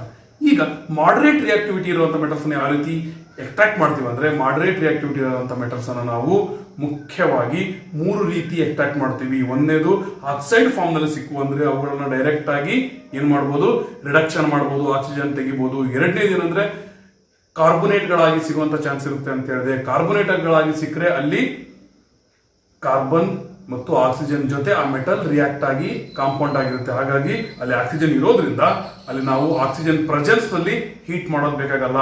ಹಾಗಾಗಿ ಆಕ್ಸಿಜನ್ ಆಬ್ಸೆನ್ಸ್ ನಲ್ಲಿ ಹೀಟ್ ಮಾಡ್ತೀವಿ, ಅದನ್ನೇನಂತಾರೆ ಕ್ಯಾಲ್ಸಿನೇಷನ್ ಅಂತಾರೆ. ಆ ರೀತಿ ಹೀಟ್ ಮಾಡಿ ಮೊದಲು ಅಲ್ಲಿರುವಂತಹ ಕಾರ್ಬನ್ ತೆಗೆದಾಕಿ ನಂತರ ನೆಕ್ಸ್ಟ್ ಸ್ಟೆಪ್ ನಲ್ಲಿ ಇನ್ನೊಂದ್ಸಾರಿ ರಿಡಕ್ಷನ್ ಮಾಡಿ ಅಂದ್ರೆ ಆಕ್ಸಿಜನ್ ಅನ್ನು ಕಂಪ್ಲೀಟ್ ಆಗಿ ತೆಗೆದು ಮೆಟಲ್ಸ್ ಅನ್ನ ತಗೊಂತಾರೆ. ಕೊನೆಯದಾಗಿ ಮಾಡರೇಟ್ ಮೆಟಲ್ಸ್ ಯಾವ ಕಾಂಪೌಂಡ್ ನಲ್ಲಿ ಸಿಗ್ತವೆ ಆ ಕಾಂಪೌಂಡ್ ನಲ್ಲಿ ಕೇವಲ ಸಲ್ಫರ್ ಮಾತ್ರ ಇರುತ್ತೆ ಆ ಮೆಟಲ್ ಜೊತೆ, ಅಂದ್ರೆ ಅಲ್ಲಿ ಆಕ್ಸಿಜನ್ ಇರಲ್ಲ. ಆಕ್ಸಿಜನ್ ಇಲ್ಲ ಅಂದಾಗ ಅಲ್ಲಿ ನಾವು ಆಕ್ಸಿಜನ್ ಪ್ರೆಸೆನ್ಸ್ ನಲ್ಲಿ ಹೀಟ್ ಮಾಡಬೇಕಾಗುತ್ತೆ. ಆಕ್ಸಿಜನ್ ಪ್ರೆಸೆನ್ಸ್ ನಲ್ಲಿ ಹೀಟ್ ಮಾಡೋದನ್ನ ನಾವು ರೋಸ್ಟಿಂಗ್ ಅಂತೀವಿ. ಆ ಮೆಟಲ್ ಓರ್ಸ್ ಅನ್ನ ಆಕ್ಸಿಜನ್ ಪ್ರೆಸೆನ್ಸ್ ನಲ್ಲಿ ಹೀಟ್ ಮಾಡಿದಾಗ ಅಲ್ಲಿರುವಂತಹ ಸಲ್ಫರ್ ಹೋಗಿ ಜೊತೆಗೆ ಈ ರೋಸ್ಟಿಂಗ್ ಆಗಿರ್ಲಿ ಕ್ಯಾಲ್ಸಿನೇಷನ್ ಆಗಿರ್ಲಿ ಇವೆರಡರಲ್ಲೂ ಸಹ ಏನಾಗುತ್ತೆ, ಆ ಓರ್ ನಲ್ಲಿರುವಂತಹ ಮಾಯಿಶ್ಚರ್ ಕಂಟೆಂಟ್ ಸಹ ಎವಾಪರೇಟ್ ಆಗುತ್ತೆ, ಯಾಕಂದ್ರೆ ಹೀಟ್ ಮಾಡಿದಾಗ. ಈ ರೀತಿ ಸಲ್ಫೇಟ್ ಗಳಲ್ಲಿ ಆಕ್ಸಿಜನ್ ಪ್ರೆಸೆನ್ಸ್ ನಲ್ಲಿ ಹೀಟ್ ಮಾಡಿ ಸಲ್ಫರ್ ನ ತೆಗೆದಾಕಿ ಅಲ್ಲಿ ಆಕ್ಸಿಜನ್ ಸೇರಿಸ್ತಾರೆ, ಅಂದ್ರೆ ಆಕ್ಸಿಡೇಷನ್ ಮಾಡ್ತಾರೆ. ಆಕ್ಸಿಡೇಷನ್ ಆದ ನಂತರ ನೆಕ್ಸ್ಟ್ ಏನ್ ಮಾಡ್ತಾರೆ, ಮೆಟಲ್ ಜೊತೆ ಇರುವಂತ ಆಕ್ಸಿಜನ್ ನ ತೆಗಿಬೇಕಾಗುತ್ತೆ. ಆ ರೀತಿ ತೆಗೆಯೋದನ್ನ ನೆಕ್ಸ್ಟ್ ಸ್ಟೆಪ್ ನಲ್ಲಿ ಮಾಡ್ತಾರೆ, ರಿಡಕ್ಷನ್ ಮಾಡ್ತಾರೆ. ಈ ರೀತಿ ಮಾಡಿ ಮೆಟಲ್ಸ್ ಅನ್ನ ಎಕ್ಸ್ಟ್ರಾಕ್ಟ್ ಮಾಡ್ತಾರೆ. ಇನ್ನು ಮೆಟಲ್ಸ್ ಆಫ್ ಹೈ ರಿಯಾಕ್ಟಿವಿಟಿ ಇವುಗಳನ್ನ ಯಾವ ರೀತಿ ಎಕ್ಸ್ಟ್ರಾಕ್ಟ್ ಮಾಡ್ತಾರೆ ಅಂದ್ರೆ, ಇವುಗಳು ಬಹಳ ಹೈಲಿ ರಿಯಾಕ್ಟಿವ್ ಆಗಿರೋದ್ರಿಂದ, ಬಹಳ ಪವರ್ಫುಲ್ ಇರೋದ್ರಿಂದ ಇವುಗಳು ಬೇರೆ ಎಲಿಮೆಂಟ್ ಜೊತೆ ಮಾಡ್ಕೊಂಡಿರುವಂತ ಬಾಂಡೇಜ್ ಬಹಳ ಸ್ಟ್ರಾಂಗ್ ಇರುತ್ತೆ. ಇವಕ್ಕೆ ಕೇವಲ ಬಿಸಿ ಮಾಡಿದ್ರೆ ಕೇಳಲ್ಲ. ಎಲೆಕ್ಟ್ರೋಲಿಸಿಸ್ ಆಫ್ ಮೋಲ್ಟನ್ ಓರ್, ಈ ರೀತಿ ಎಲೆಕ್ಟ್ರೋಲಿಸಿಸ್ ಮಾಡಿದಾಗ ಮಾತ್ರ, ಅಂದ್ರೆ ಕರೆಂಟ್ ಶಾಕ್ ಹೊಡಿಸಿದಾಗ ಸಪರೇಟ್ ಆಗ್ತವೆ. ಕೇವಲ ಹೀಟ್ ಮಾಡಿದ್ರೆ, ಬೇರೆ ಬೇರೆ ಪ್ರೋಸೆಸ್ ಅನ್ನ ಮಾಡಿದ್ರೆ ಇವು ಸಪರೇಟ್ ಆಗಲ್ಲ. ಹಾಗಾಗಿ ಮೆಟಲ್ಸ್ ಆಫ್ ಹೈ ರಿಯಾಕ್ಟಿವಿಟೀಸ್ ಅನ್ನ ಎಲೆಕ್ಟ್ರೋಲಿಸಿಸ್ ಆಫ್ ಮೋಲ್ಟನ್ ಓರ್ ಮಾಡೋದ್ರ ಮೂಲಕ ಎಕ್ಸ್ಟ್ರಾಕ್ಟ್ ಮಾಡ್ತಾರೆ. ಸ್ನೇಹಿತರೆ, ಈಗ ಮೆಟಲ್ಸ್ ಮತ್ತು ನೇಮ್ ಆಫ್ ದ ಇಂಪಾರ್ಟೆಂಟ್ ಓರ್ಸ್ ಇವುಗಳ ಬಗ್ಗೆ ನೋಡೋಣ. ಅಲ್ಯೂಮಿನಿಯಂ ಅನ್ನ ಬಾಕ್ಸೈಟ್ ಓರ್ ಇಂದ ಎಕ್ಸ್ಟ್ರಾಕ್ಟ್ ಮಾಡ್ತಾರೆ. ಕ್ಯಾಲ್ಸಿಯಂ ಅನ್ನ ಡೊಲೊಮೈಟ್ ಅನ್ನುವಂತ ಓರಿಂದ ಎಕ್ಸ್ಟ್ರಾಕ್ಟ್ ಮಾಡ್ತಾರೆ. ಕಾಪರ್ ಅನ್ನ ಮೆಲಕೈಟ್ ಅನ್ನುವಂತ ಓರಿಂದ ಎಕ್ಸ್ಟ್ರಾಕ್ಟ್ ಮಾಡ್ತಾರೆ. ಲೆಡ್ ಅನ್ನ ಗೆಲೆನಾ ಎನ್ನುವಂತ ಓರಿಂದ ಎಕ್ಸ್ಟ್ರಾಕ್ಟ್ ಮಾಡ್ತಾರೆ. ಐರನ್ ಅನ್ನ ಮುಖ್ಯವಾಗಿ ಹೆಮಟೈಟ್ ಅನ್ನುವಂತ ಊರಿಂದ ಎಕ್ಸ್ಟ್ರಾಕ್ಟ್ ಮಾಡ್ತಾರೆ. ಯಾಕೆ ಇದು ಇಂಪಾರ್ಟೆಂಟ್ ಅಂತ ಹೇಳಿದ್ರೆ, ಹೆಮಟೈಟ್, ಮ್ಯಾಗ್ನೆಟೈಟ್ ಈ ರೀತಿ ಬೇರೆ ಬೇರೆ ಬರುತ್ತೆ, ಆದ್ರೆ ಇಂಪಾರ್ಟೆಂಟ್ ಆಗಿರುವಂತ ಓರ್ಸ್ ಅನ್ನ ಹೇಳ್ತಿದ್ದೀನಿ. ಸಿಲ್ವರ್ ಅನ್ನ ಅರ್ಜೆಂಟೈಟ್ ಅನ್ನುವಂತ ಊರಿಂದ ಎಕ್ಸ್ಟ್ರಾಕ್ಟ್ ಮಾಡ್ತಾರೆ. ಸೋಡಿಯಂ ಅನ್ನ ರಾಕ್ ಸಾಲ್ಟ್ ಇಂದ ಎಕ್ಸ್ಟ್ರಾಕ್ಟ್ ಮಾಡ್ತಾರೆ. ನೀವು ಇದನ್ನ ಲಾಸ್ಟ್ ಲೆಸನ್ ಅಲ್ಲಿ ಕಲ್ತಿದ್ದೀರಿ. ಮರ್ಕ್ಯುರಿ ಅನ್ನ ಸಿನಬಾರ್ ಅನ್ನುವಂತ ಊರಿಂದ ಎಕ್ಸ್ಟ್ರಾಕ್ಟ್ ಮಾಡ್ತಾರೆ. ಸ್ನೇಹಿತರೆ, ಇದನ್ನ ಲಾಸ್ಟ್ ಯಾಕೆ ಹೇಳಿದಂದ್ರೆ, ನೀವು ಟೆಕ್ಸ್ಟ್ ಬುಕ್ ನಲ್ಲಿ ಫಸ್ಟ್ ಎಕ್ಸಾಂಪಲ್ ಯಾವ್ದು ಕೊಟ್ಟಿದ್ದಾರೆ, extraction of low reactivity metals, ಅದರಲ್ಲಿ ಮೊದಲು ಕೊಟ್ಟಿರುವಂತದ್ದು ಈ ಮರ್ಕ್ಯುರಿಯನ್ನೇ. ಅದಕ್ಕಿಂತ ಮೊದಲು ಎಕ್ಸ್ಟ್ರಾಕ್ಷನ್ ಆಫ್ ಮೆಟಲ್ಸ್ ಅಂದ್ರೆ ಏನು ಅನ್ನೋದನ್ನ ಮೊದಲು ಅರ್ಥ ಮಾಡ್ಕೊಳ್ಳೋಣ. Extraction of metals is nothing but obtaining metal from its or is known as extraction of metal. ನಂತರ ಮೆಟಲರ್ಜಿ ಅನ್ನೋದು ಬಹಳ ಇಂಪಾರ್ಟೆಂಟ್ ಅಂತ ಕಾನ್ಸೆಪ್ಟ್. ಈ ಮೆಟಲರ್ಜಿ ಅಂದ್ರೆ ಏನು, the various processes involved in the extraction of metals, these are known as metallurgy. ಅರ್ಥಾತ್ ಈ ಎಲ್ಲಾ ಪ್ರೊಸೆಸ್ಗಳನ್ನ ಸೇರಿಸಿ ನಾವು ಮೆಟಲರ್ಜಿ ಅಂತೀವಿ. ಅರ್ಥ. ಈಗ ಈ ಎಕ್ಸ್ಟ್ರಾಕ್ಷನ್ ಅನ್ನ ಮುಖ್ಯವಾಗಿ ಮಾಡುವಂತಹ 3 main steps in extraction of minerals. First step is concentration of ore or enrichment. Second step conversion of concentrated ore into metals. Third step refining ಅಥವಾ ಪ್ಯೂರಿಫಿಕೇಶನ್. ಸ್ನೇಹಿತರೆ, first step enrichment or enrichment of ore. Enrichment word ಹೇಳುತ್ತೆ, enrich ಮಾಡೋದು ಅಂದ್ರೆ it is the process of increasing the concentration of metal in that ore by removing unwanted impurities. ಯಾವುದು ಬೇಡವಾದಂತ ವಸ್ತುಗಳಿದಾವೆ ಅವುಗಳನ್ನು ನಾವು unwanted impurities ಅಂತೀವಿ. Removing such unwanted impurities and making that ore more concentrated. ಯಾವ ರೀತಿ more concentrated? Having more concentration of particular metal. ಅರ್ಥ ಆಯ್ತಾ? ನಮಗೆ ಬೇಕಾಗಿರುವಂತ ಮೆಟಲ್ ನ ಕಾನ್ಸಂಟ್ರೇಷನ್ ಹೆಚ್ಚಿಗೆ ಮಾಡೋದಂದ್ರೆ, ಬೇಡವಾಗಿರೋದನ್ನ ತೆಗೆದ್ರೆ ಬೇಕಾಗಿರೋದೇ ಬಹಳ ಉಳಿಯುತ್ತೆ, ಅದನ್ನ ಎನ್ರಿಚ್ಮೆಂಟ್ ಅಂತ. ನೋಡ್ರಿ, ಹೆಚ್ಚಿಗೆ ಆಯ್ತಾ, ಬೇಡಾಗಿದ್ದೆಲ್ಲ ಹೋಯ್ತಾ. ಈ ರೀತಿ unwanted substances which are there in the ore like sand or soil or earthy materials, those things are called as gangue. ಅದೇನಂತಾರೆ? ಗ್ಯಾಂಗ್ ಅಂತಾರೆ. ನೋಡ್ರಿ, ಗ್ಯಾಂಗ್ ಅಂದಾಗ ನಾವು ಯೂಶುವಲಿ ಎದಕ್ಕೆ ಬಳಸ್ತೀವಿ? ಕಳ್ಳರ ಗ್ಯಾಂಗ್ ಅಂತಿರ್ತೀವಿ, ಅಂದ್ರೆ ಸೊಸೈಟಿಗೆ ಬೇಡವಾದವರು. ಹಾಗಾಗಿ ಇಲ್ಲಿ ಸಹ ಈ ಮೆಟಲ್ ಓರ್ ನಲ್ಲಿ ಬೇಡವಾದಂತವನ್ನ ಏನಂತೀವಿ ನಾವು? ಗ್ಯಾಂಗ್ ಅಂತೀವಿ. Unwanted materials which are there in ore, those are to be removed. If they are removed, then concentration of particular metal will be more, or they are enriched. ಈ ರೀತಿ ಓರ್ಸ್ ಅನ್ನ enrich ಮಾಡ್ತೀವಿ. ಇದು first step. ಅರ್ಥ ಆಯ್ತಾ? Second step ಏನಂದ್ರೆ conversion. ನೋಡ್ರಿ, conversion ಅಂದ್ರೆ ಏನು? ಕನ್ವರ್ಟ್ ಮಾಡುವಂಥದ್ದು. ಈ ಎನ್ರಿಚ್ಡ್ ಓರ್ ಏನಿದೆ, ಮೆಟಲ್ ಕಾನ್ಸಂಟ್ರೇಷನ್ ಹೆಚ್ಚಿಗೆ ಆಗಿರೋಂಥ ಓರ್ ಏನಿದೆ, ಅದರಲ್ಲಿ ಇರುವಂತಹ ಅನ್ವಾಂಟೆಡ್ ಮಟೀರಿಯಲ್ಸ್ ಗಳನ್ನ ತೆಗೆದುಹಾಕಬೇಕು. ಹಾಗಾದ್ರೆ ಈ ಸೆಕೆಂಡ್ ಸ್ಟೆಪ್ ನಲ್ಲಿ ಕನ್ವರ್ಷನ್ ಅಲ್ಲಿ ಏನ್ ಮಾಡ್ತಾರೆ? ಒಂದು ಫಾರ್ಮ್ ಇಂದ ಇನ್ನೊಂದು ಫಾರ್ಮ್ ಕನ್ವರ್ಟ್ ಮಾಡ್ಬೇಕಾ? ಅದು ಮೊದಲು ಅದರಲ್ಲಿ ಆಕ್ಸಿಜನ್ ಅನ್ನು ಸೇರಿಸ್ತಾರೆ, ಆಕ್ಸಿಡೇಷನ್ ಪ್ರೋಸೆಸ್ ಮಾಡ್ತಾರೆ. ಅಂದ್ರೆ ಆಕ್ಸಿಜನ್ ಅನ್ನು ಸೇರಿಸ್ತಿರ್ಬೇಕಾದ್ರೆ ಕಾರ್ಬನ್ ಡೈಆಕ್ಸೈಡ್ ಅನ್ನ ಅಥವಾ ಸಲ್ಫರ್ ಅನ್ನ ಹೊರಗಡೆ ತೆಗೆದುಹಾಕ್ತಾರೆ. ಅರ್ಥ ಆಯ್ತಾ? ಇದನ್ನ ಆಕ್ಸಿಡೇಷನ್ ಅಂತೀವಿ. ಇದು ಒಂದು ಸ್ಟೆಪ್. ನಂತರ ರಿಡಕ್ಷನ್ ಮಾಡ್ತಾರೆ. ಆಕ್ಸಿಜನ್ ಸೇರ್ತಂದ್ರೆ ಆಕ್ಸಿಜನ್ ಅನ್ನು ತೆಗೆಯೋದು ಬಹಳ ಸುಲಭ. ಹಾಗಾಗಿ ಆಕ್ಸಿಜನ್ ಅನ್ನ ತೆಗೆದುಹಾಕ್ತಾರೆ, ಅಂದ್ರೆ ಆಕ್ಸಿಜನ್ ರಿಮೂವ್ ಮಾಡಿ ಪ್ಯೂರ್ ಮೆಟಲ್ ಅನ್ನ ಪಡ್ಕೊಂತಾರೆ. ಇದನ್ನ ಏನಂತೀವಿ ನಾವು ಕನ್ವರ್ಷನ್ ಅಂತೀವಿ. ಇದರಲ್ಲಿ ಎರಡು ರೀತಿ ಬರ್ತವೆ. ಒಂದನೇದು ಆಕ್ಸಿಜನ್ನ ಪ್ರೆಸೆನ್ಸ್ನಲ್ಲಿ ಹೀಟ್ ಮಾಡುವಂಥದ್ದು, ಇದನ್ನು ರೋಸ್ಟಿಂಗ್ ಅಂತಾರೆ. ಎರಡನೇದು ಆಕ್ಸಿಜನ್ನ ಅಬ್ಸೆನ್ಸ್ನಲ್ಲಿ ಹೀಟ್ ಮಾಡೋದು, ಇದನ್ನು ಕ್ಯಾಲ್ಸಿನೇಷನ್ ಅಂತಾರೆ. ಇವುಗಳ ಬಗ್ಗೆ ನಾವು ಮುಂದೆ ಡಿಟೇಲ್ ಆಗಿ ಸ್ಟಡಿ ಮಾಡೋಣ. ಅರ್ಥ ಆಯ್ತಾ? ಇವುಗಳ ಬಗ್ಗೆ ನಾನು ಇನ್ನು ಡಿಟೇಲ್ ಆಗಿ 5 ಸ್ಟೆಪ್ಸ್ಗಳನ್ನು ಮಾಡ್ಕೊಂಡಿದ್ದೀನಿ. ಅಲ್ಲಿ ಹೇಳಬೇಕಾದ್ರೆ ಕಂಪ್ಲೀಟ್ ಆಗಿ ಇನ್ನು ಡಿಟೇಲ್ ಆಗಿ ಹೇಳ್ತೀನಿ. ಓಕೆ, ಇದಿಷ್ಟು ಅರ್ಥ ಆಯ್ತಾ? ನೆಕ್ಸ್ಟ್ ಥರ್ಡ್ ಸ್ಟೆಪ್ ಏನಂದ್ರೆ ರಿಫೈನಿಂಗ್. ಈ ರೀತಿ ಮೆಟಲ್ಸ್ ಅನ್ನ ತಗೊಂಡ್ರು ಸಹ ಅಲ್ಲಿಯೂ ಸಹ ಒಂದಿಷ್ಟು ಅನ್ವಾಂಟೆಡ್ ಸಬ್ಸ್ಟೆನ್ಸಸ್ ಇರ್ಬೋದು. ಅಂದ್ರೆ 85%, 90%, 95% ಈ ರೀತಿ ಕಾನ್ಸಂಟ್ರೇಷನ್ ಇರ್ಬೋದು ಮೆಟಲ್ ಎಂದು. ಆದರೆ 99.999% ಕ್ವಾಲಿಟಿ ಇರುವಂತ ಮೆಟಲ್ಸ್ ಬೇಕು ಅಂದ್ರೆ ನಾವು ಕಂಪ್ಲೀಟ್ ಆಗಿ ರಿಫೈನಿಂಗ್ ಮಾಡಬೇಕು. ಹಾಗಾಗಿ ಲಾಸ್ಟ್ ಸ್ಟೆಪ್ ನಲ್ಲಿ ಕಂಪ್ಲೀಟ್ ಆಗಿ ರಿಫೈನಿಂಗ್ ಮಾಡ್ತಾರೆ. ಇವು 3 ಸ್ಟೆಪ್ಸ್. ಅರ್ಥ ಆಯ್ತಾ? ಈಗ ನೀವು ಟೆಕ್ಸ್ಟ್ ಬುಕ್ ಕೊಟ್ಟಿರುವಂತ 3 ಸ್ಟೆಪ್ಸ್ ಗಳನ್ನ ಅರ್ಥ ಮಾಡ್ಕೊಂಡಿದ್ರಿ. ಇನ್ನು ಇವುಗಳ ಬಗ್ಗೆ ನಾವು ಡೀಪ್ ಆಗಿ ಡಿಟೇಲ್ ಆಗಿ ಸ್ಟಡಿ ಮಾಡಿದ್ರೆ ಇವುಗಳನ್ನ 5 ಸ್ಟೆಪ್ಗಳಾಗಿ ನಾವು ಸ್ಟಡಿ ಮಾಡಬಹುದು. ಯಾಕಂದ್ರೆ 5 ಸ್ಟೆಪ್ಗಳಾಗಿ ಸ್ಟಡಿ ಮಾಡಿದಾಗ ಇನ್ನೂ ನಿಮಗೆ ಪಕ್ಕಾ ನಾಲೆಜ್ ಸಿಗುತ್ತೆ. ಟೆಕ್ಸ್ಟ್ ಬುಕ್ ಗಿಂತ ಎಕ್ಸ್ಟ್ರಾ ಇನ್ಫಾರ್ಮೇಶನ್ ಸಿಗುತ್ತೆ. ಅದಕ್ಕೋಸ್ಕರ 5 ಸ್ಟೆಪ್ಗಳನ್ನ ಮಾಡ್ಕೊಂಡಿದ್ದೀನಿ. ಫಸ್ಟ್ ಸ್ಟೆಪ್ ಏನಂದ್ರೆ ಕ್ರಶಿಂಗ್. ಕ್ರಶಿಂಗ್ ಅಂದ್ರೇನು? Is nothing but grinding. ದೊಡ್ಡ ದೊಡ್ಡ ಕಲ್ಲುಗಳು ಏನಾದ್ರು ಇತ್ತಂದ್ರೆ ಅವುಗಳನ್ನ ಗ್ರೈಂಡ್ ಮಾಡುವಂಥದ್ದು, ಸಣ್ಣ ಸಣ್ಣ ಪೀಸ್ಗಳನ್ನ ಮಾಡುವಂಥದ್ದು. It is the first step of first detail step. ಇದು first step of extracting the metals. Second step ಏನಂದ್ರೆ ಕಾನ್ಸಂಟ್ರೇಷನ್. ಅಂದ್ರೆ ಅಲ್ಲಿ ಓರ್ನಲ್ಲಿರುವಂತಹ ಮೆಟಲ್ಸಿನ ಕಾನ್ಸಂಟ್ರೇಷನ್ ಹೆಚ್ಚಿಗೆ ಮಾಡ್ಕೊಳ್ಳೋದು. ಇಲ್ಲಿ ಹೇಳಿದ್ದಾರೆ ಎನ್ರಿಚ್ಮೆಂಟ್ ಅಂತ, ಅದನ್ನ ಸೆಕೆಂಡ್ ಸ್ಟೆಪ್ ಆಗಿ ತಗೊಂಡಿದ್ದೀನಿ. ಅರ್ಥ ಫಸ್ಟ್ ಸ್ಟೆಪ್ ಏನು? ಎಲ್ಲದನ್ನ ಪುಡಿ ಮಾಡುವಂಥದ್ದು. ಸೆಕೆಂಡ್ ಸ್ಟೆಪ್ ಏನು? ಎನ್ರಿಚ್ಮೆಂಟ್ ಅಥವಾ ಇನ್ಕ್ರೀಸಿಂಗ್ ದ ಕಾನ್ಸಂಟ್ರೇಷನ್. ಒಂದೊಂದು ರೀತಿಯ ಮೆಟಲ್ಸ್ ಅನ್ನ ಒಂದೊಂದು ರೀತಿ ನಾವು ಕಾನ್ಸಂಟ್ರೇಷನ್ ಹೆಚ್ಚಿಗೆ ಮಾಡಬಹುದು. ಯಾವ ರೀತಿ ಅಂದ್ರೆ first gravity separation or hydraulic separation ಅಂತಾರೆ. According to the difference in density gravity separation ಅಥವಾ ಹೈಡ್ರಾಲಿಕ್ ಸಪರೇಷನ್ ಮಾಡ್ತಾರೆ. ಯಾವ ರೀತಿ ಅಂದ್ರೆ ಈ ರೀತಿಯ ಒಂದಿಷ್ಟು ಸರ್ಫೇಸ್ ಗಳನ್ನ ಮಾಡ್ಕೊಂಡಿರ್ತಾರೆ. ಇಲ್ಲಿಂದ ಈ ಓರ್ ಅನ್ನ ಹಾಕಿದಾಗ ಇಲ್ಲಿ ನೀರನ್ನ ಹರಿಸ್ತಾರೆ. ನೀರನ್ನ ಹರಿಸಿದಾಗ ಯಾವುದರ ಡೆನ್ಸಿಟಿ ಕಡಿಮೆ ಇರುತ್ತೆ ಅದು, ಫಾರ್ ಎಕ್ಸಾಂಪಲ್ ನಾವು ಅನ್ವಾಂಟೆಡ್ ಮಟೀರಿಯಲ್ ಅದರ ಡೆನ್ಸಿಟಿ ಕಡಿಮೆ ಇದೆ ಅನ್ಕೊಂಡ್ರೆ ಅದು ನೀರಿನ ಜೊತೆ ಹರಿದುಕೊಂಡು ಹೋಗ್ಬಿಡುತ್ತೆ. ಡೆನ್ಸಿಟಿ ಹೆಚ್ಚಿಗಿರುವಂತ ಮೆಟಲ್ ಅದು ಈ ಸ್ಟೆಪ್ಸ್ ಮೇಲೆ ಅಂದ್ರೆ ಈ ಫಾರ್ಮೇಶನ್ಗಳ ಮೇಲೆ ಉಳಿದ್ಬಿಡುತ್ತೆ. ಇದನ್ನೇನಂತೀವಿ ನಾವು ಗ್ರಾವಿಟಿ ಆರ್ ಹೈಡ್ರಾಲಿಕ್ ಸಪರೇಷನ್ ಅಂತೀವಿ. ಅರ್ಥ ಆಯ್ತಾ ಸ್ನೇಹಿತರೆ? ಇಲ್ಲಿ ನಾವು ಯಾವ್ಯಾವ ಮೆಟಲ್ಸ್ ಗಳನ್ನ ಎಕ್ಸ್ಟ್ರಾಕ್ಟ್ ಮಾಡ್ಕೋಬಹುದು ಅಂದ್ರೆ ಕಾಪರ್, ಗೋಲ್ಡ್, ಸಿಲ್ವರ್, ಪ್ಲಾಟಿನಮ್ ಈ ರೀತಿ ಲೋ ರಿಯಾಕ್ಟಿವಿಟಿ ಇರುವಂತಹ ಮೆಟಲ್ಸ್ ಗಳನ್ನ ಈ ಮೆಥಡ್ ಮೂಲಕ ಕಾನ್ಸಂಟ್ರೇಷನ್ ಮಾಡಬಹುದು. ಕೇವಲ ಟೆಕ್ಸ್ಟ್ ಬುಕ್ ನಲ್ಲಿ ಕಾನ್ಸಂಟ್ರೇಷನ್ ಅಂತ ಅಷ್ಟಪಟ್ಟಿದ್ದಾರೆ ನೋಡಿರಲಿ. ಡೀಟೇಲ್ ಆಗಿ ಯಾವ ರೀತಿ ಕಾನ್ಸಂಟ್ರೇಷನ್ ಮಾಡಬಹುದು ಅಂತ ಹೇಳ್ತಿದ್ದೀನಿ, ಅಥವಾ ಎನ್ರಿಚ್ಮೆಂಟ್ ಮಾಡಬಹುದು ಅಂತ ಹೇಳ್ತಿದ್ದೀನಿ. ನೆಕ್ಸ್ಟ್ ಸ್ಟೆಪ್ ಯಾವ್ದಂದ್ರೆ ಮ್ಯಾಗ್ನೆಟಿಕ್ ಸಪರೇಷನ್. ಈ ಮ್ಯಾಗ್ನೆಟಿಕ್ ಸಪರೇಷನ್ ಅಲ್ಲಿ ಐರನ್ ಕಂಟೆಂಟ್ ಇರುವಂತಹ ಅಥವಾ ಫೆರಸ್ ಕಂಟೆಂಟ್ ಇರುವಂತಹ ಮೆಟಲ್ಸ್ ಗಳ ಕಾನ್ಸಂಟ್ರೇಷನ್ ಹೆಚ್ಚಿಗೆ ಮಾಡ್ಕೊಂತಾರೆ. ಯಾವ ರೀತಿ ಅಂದ್ರೆ ಈ ರೀತಿ ಇರುವಂತಹ 2 ವೀಲ್ಸ್ ಗಳಿಗೆ ಇವು ಮ್ಯಾಗ್ನೆಟಿಕ್ ಇರ್ತವೆ. ಅರ್ಥ ಆಯ್ತಾ? ಈ ಮ್ಯಾಗ್ನೆಟಿಕ್ ವೀಲ್ಸ್ ಇದ್ರ ಮೇಲೆ ಒಂದು ಬೆಲ್ಟ್ ಇರುತ್ತೆ. ಮೇಲಿಂದ ಓರ್ ಅನ್ನ ಏನ್ ಮಾಡ್ತಾರೆ? ಡಂಪ್ ಮಾಡ್ತಾರೆ. ಓರನ್ನ ಡಂಪ್ ಮಾಡಿದಾಗ ಅಂದ್ರೆ ನೋಡ್ರಿ ಆಲ್ರೆಡಿ ಪುಡಿ ಪುಡಿ ಆಗಿದೆ. ಫಸ್ಟ್ ಸ್ಟೆಪ್ ನಲ್ಲಿ ಗ್ರೈಂಡಿಂಗ್ ಅಥವಾ ಕ್ರಶಿಂಗ್ ಆಗಿದೆ. ಈ ಸೆಕೆಂಡ್ ಸ್ಟೆಪ್ ನಲ್ಲಿ ಮ್ಯಾಗ್ನೆಟಿಕ್ ಅಂದ್ರೆ ಐರನ್ ಕಂಟೆಂಟ್ ಅನ್ನ ಹೊಂದಿರುವಂತಹ ಮೆಟಲ್ ಓರ್ ಅನ್ನ ಇಲ್ಲಿ ಮೇಲೆ ಸುರಿತಾರೆ. ಸುರಿದಾಗ ಇದು ಈ ರೀತಿ ಮುಂದೆ ತಿರುಗ್ತಾ ಇರುತ್ತೆ. ಅವೆರಡು ವೀಲ್ಸ್ಗಳು ತಿರುಗ್ತಾ ಇರ್ತವೆ. ತಿರುಗಿದಾಗ ಈ ಬೆಲ್ಟ್ ಸಹ ಮೂವ್ಮೆಂಟ್ ಆಗುತ್ತೆ. ನೀವು ಹಿಟ್ಟಿನ ಗಿರಣಿಗಳಲ್ಲಿ ಜೀನ್ಗಳಲ್ಲಿ ನೋಡಿದ್ರೆ ಅಲ್ಲಿ ಉದ್ದನ ಬೆಲ್ಟ್ ಇರುತ್ತೆ, ಹಿಂಗೆ ಬರ್ತಿರ್ತಲ್ಲ, ಆ ರೀತಿ ಇರುವಂತ ಬೆಲ್ಟ್. ಆ ಬೆಲ್ಟ್ ಮೇಲೆ ಮೆಟಲ್ ಓರನ್ನ ಹಾಕ್ತಾ ಇದಾರೆ ಅಂತ ಅನ್ಕೊಡ್ರಿ. ವೀಲ್ಸ್ ಏನದವೆ ಇದು ಮ್ಯಾಗ್ನೆಟಿಕ್ ಇದೆ ಅಂತ ಅನ್ಕೊಡ್ರಿ. ನೀವೇ ನೋಡಿ ಈ ರೀತಿ ಮುಂದೆ ಬಂದಾಗ ಈ ಮ್ಯಾಗ್ನೆಟಿಕ್ ವೀಲ್ ನ ಜೊತೆ ಇಲ್ಲಿವರೆಗೂ ಅವು ಈ ಐರನ್ ಕಂಟೆಂಟ್ ಇರುವಂತಹ ಅಥವಾ ಈ ಮ್ಯಾಗ್ನೆಟ್ಗೆ ಅಟ್ರಾಕ್ಟ್ ಆಗುವಂತಹ ಮೆಟಲ್ ನ ಕಂಟೆಂಟ್ಸ್ ಏನಿರ್ತವೆ ಅವು ಇಲ್ಲಿವರೆಗೂ ಬಂದು ಇಲ್ಲಿಂದ ಕೆಳಗೆ ಬೀಳ್ತವೆ. ಯಾಕಂದ್ರೆ ಇಲ್ಲಿ ಮ್ಯಾಗ್ನೆಟ್ ಇಲ್ಲಲ್ಲ, ಅದಕ್ಕೋಸ್ಕರ. ನೋಡ್ರಿ, ನಾನ್ ಮ್ಯಾಗ್ನೆಟಿಕ್ ಇರೋದು ಮುಂದೆ ಬಿತ್ತು, ಮ್ಯಾಗ್ನೆಟಿಕ್ ಇರೋದು ಈ ವೀಲ್ ನ ಎಂಡ್ ನಲ್ಲಿ ಬಿತ್ತು. ಯಾಕಂದ್ರೆ ಇದ್ರ ಅಟ್ರಾಕ್ಷನ್ ಇಂದ ಇಲ್ಲಿವರೆಗೂ ಬಂತು. ನೋಡ್ರಿ, ಕಾನ್ಸಂಟ್ರೇಷನ್ ವೇರಿಯೇಷನ್ ಆಯ್ತಾ? ಹೆಚ್ಚಿಗೆ ಕಾನ್ಸಂಟ್ರೇಷನ್ ಇರುವಂತಹ ಓರ್ ಈ ಕಡೆ ಸಿಕ್ತು, ಅನ್ವಾಂಟೆಡ್ ಇಂಪ್ಯೂರಿಟೀಸ್ ಹೊರಗಡೆ ಸಪರೇಟ್ ಆಯ್ತು.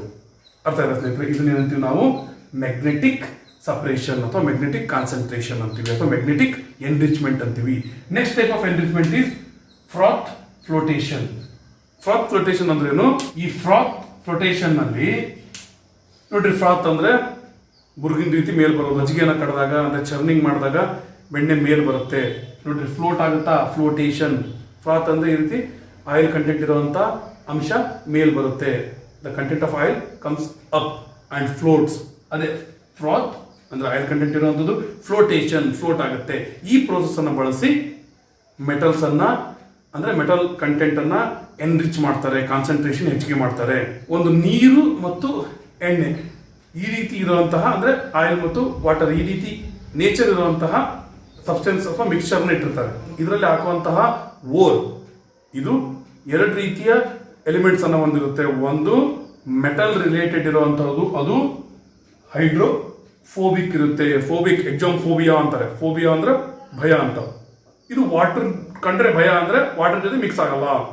ಇನ್ನೊಂದು ಹೈಡ್ರೋಫಿಲಿಕ್, ವಾಟರ್ ಜೊತೆ ಇದು ಫಿಲ್ ಆಗ್ಬಿಡುತ್ತೆ, ಸೇರ್ಕೊಂಡ್ ಬಿಡುತ್ತೆ. ಯಾವುದು ಇಂಪ್ಯೂರಿಟೀಸ್ ವಾಟರ್ ಜೊತೆ ಸೇರ್ಕೊಂಡು ಅಲ್ಲೇ ಡಿಸಾಲ್ವ್ ಆಗುತ್ತೆ. ಮೆಟಲ್ ಕಂಟೆಂಟ್ ಅಲ್ಲಿರುವಂತ ಆಯಿಲ್ ಜೊತೆ ಸೇರ್ಕೊಳ್ಳುತ್ತೆ. ಈ ರೀತಿ ಸೇರ್ಕೊಂಡಾಗ ಚರ್ನಿಂಗ್ ಮಾಡಿದಾಗ ಫ್ರಾತ್ ಆಗಿ ಅಥವಾ ಈ ಆಯಿಲ್ ಕಂಟೆಂಟ್ ಜೊತೆ ಮೇಲೆ ಬರುತ್ತೆ, ಬುರ್ಗಿನ ರೀತಿ ಮೇಲೆ ಬರುತ್ತೆ, ಮೇಲೆ ಬಂದು ಫ್ಲೋಟ್ ಆಗುತ್ತೆ. ಇದು ಫ್ಲೋಟೇಷನ್. ಓಕೆ, ಈ ರೀತಿ ಮೇಲೆ ಬಂದಂತಹ ಆಯಿಲ್ ತನ್ನ ಜೊತೆ ಮೆಟಲ್ ಅನ್ನು ತಗೊಂಡ್ಬರುತ್ತೆ. ನೋಡ್ರಿ, ಅನ್ವಾಂಟೆಡ್ ಕೆಳಗಡೆ ಉಳಿತು, ವಾಂಟೆಡ್ ಇರುವಂತಹ ಮೆಟಲ್ ಇದು ಮೇಲ್ ಬಂತು. ಈ ರೀತಿ ಸಪರೇಟ್ ಮಾಡಬಹುದು ಅಥವಾ ಕಾನ್ಸಂಟ್ರೇಷನ್ ಆಫ್ ಓರ್ ಅನ್ನ ಅಥವಾ ಮೆಟಲ್ ಇನ್ ಓರ್ ಅನ್ನ ಹೆಚ್ಚಿಗೆ ಮಾಡಬಹುದು. ಇದ್ರ ನಂತರ ನೋಡುವಂತದ್ದು ಕೆಮಿಕಲ್ ಅಥವಾ ಲೀಚಿಂಗ್. ಇಲ್ಲಿ ಏನಂದ್ರೆ ಆಸಿಡ್ ಆಗಿರ್ಲಿ ಬೇಸ್ ಆಗಿರ್ಲಿ, ಯಾವುದರಲ್ಲಿ ಆ ಪರ್ಟಿಕ್ಯುಲರ್ ಮೆಟಲ್ ಡಿಸಾಲ್ವ್ ಆಗುತ್ತೆ ಅಂತ ಇರುತ್ತೋ ಅಂತಹ ಸೊಲ್ಯೂಷನ್ ಅನ್ನ ಒಂದು ಕಂಟೈನರ್ ನಲ್ಲಿ ಹಾಕ್ತಾರೆ. ಓಕೆ, ಹಾಕಿದ ನಂತರ ಅಲ್ಲಿ ಆ ಓರ್ ಅನ್ನ ಹಾಕ್ತಾರೆ. ಇದರಲ್ಲಿ ಓರ್ ಅನ್ನ ಡಂಪ್ ಮಾಡ್ತಾರೆ. ಅರ್ಥ ಆಯ್ತಾ? ಈ ರೀತಿ ಓರ್ ಅನ್ನ ಹಾಕಿದಾಗ ಇಲ್ಲಿ ಸಾಲ್ಯುಬಿಲಿಟಿ ಡಿಫರೆನ್ಸ್ ಇಂದ ಎನ್ರಿಚ್ಮೆಂಟ್ ಮಾಡ್ತಾರೆ ಅಥವಾ ಕಾನ್ಸಂಟ್ರೇಷನ್ ಆಫ್ ಮೆಟಲ್ ಮಾಡ್ತಾರೆ. ಹೇಗೆ ಅಂದ್ರೆ ಇಲ್ಲಿ ಹಾಕಿರುವಂತಹ ಈ ಓರ್, ಯೂಶುವಲಿ ಇದನ್ನು ಯೂಸ್ ಮಾಡೋದು ಅಲ್ಯೂಮಿನಿಯಂ ಓರ್ ಅನ್ನ ಎನ್ರಿಚ್ ಮಾಡೋದಕ್ಕೆ, ಕಾನ್ಸಂಟ್ರೇಷನ್ ಹೆಚ್ಚಿಗೆ ಮಾಡೋದಕ್ಕೆ. ಈ ರೀತಿ ಹಾಕಿದಾಗ ಅಲ್ಯೂಮಿನಿಯಂ ಏನಾಗುತ್ತೆ, ಈ ಸಾಲ್ವೆಂಟ್ ನಲ್ಲಿ ಸಾಲ್ಯುಬಲ್ ಆಗಿರುತ್ತೆ. ಆದ್ರೆ ಇಂಪ್ಯೂರಿಟೀಸ್ ಅವು ಇನ್ಸಾಲ್ಯುಬಲ್ ಇರ್ತವೆ. ಸಾಲ್ಯುಬಲ್ ಆಗಿಲ್ಲ ಅಂದ್ರೆ ಪ್ರಿಸಿಪಿಟೇಟ್ ಆಗಿ ಅಥವಾ ಸಪರೇಟ್ ಆಗಿ ಕೆಳಗಡೆ ಉಳಿದು ಬಿಡ್ತವೆ. ಅರ್ಥ ಆಯ್ತಾ?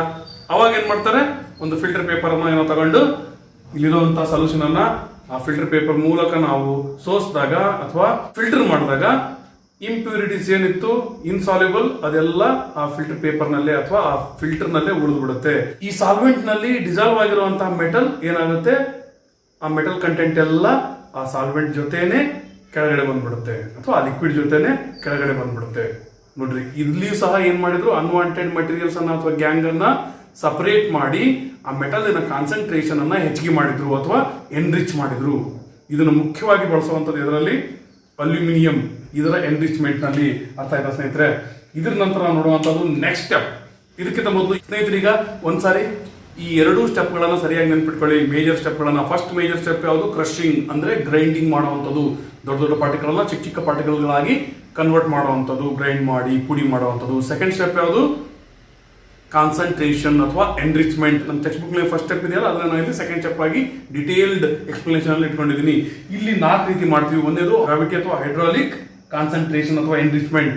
ಇಲ್ಲಿ ಡೆನ್ಸಿಟಿಗೆ ಆಧಾರದ ಮೇಲೆ ನಾವು ಸಪರೇಟ್ ಮಾಡ್ತೀವಿ ಅಥವಾ ಕಾನ್ಸಂಟ್ರೇಷನ್ ಆಫ್ ಮೆಟಲ್ಸ್ ಅನ್ನ ಹೆಚ್ಚಿಗೆ ಮಾಡ್ತೀವಿ. ಗೋಲ್ಡ್, ಸಿಲ್ವರ್, ಕಾಪರ್, ಪ್ಲಾಟಿನಂ ಇವುಗಳನ್ನ ಇಲ್ಲಿ ನೋಡಬಹುದು.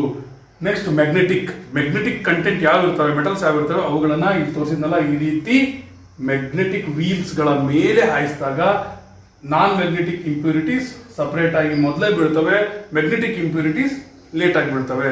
ಅರ್ಥ ಆಯ್ತಾ? ಈ ಮ್ಯಾಗ್ನೆಟಿಕ್ ವೀಲ್ ದಾಟಿದ ಮೇಲೆ ಈ ರೀತಿ ಸಹ ಅನ್ವಾಂಟೆಡ್ ಅನ್ನು ತೆಗೆದು ಕಾನ್ಸಂಟ್ರೇಷನ್ ಆಫ್ ಮೆಟಲ್ಸ್ ಅನ್ನ ಹೆಚ್ಚಿಗೆ ಮಾಡಬಹುದು.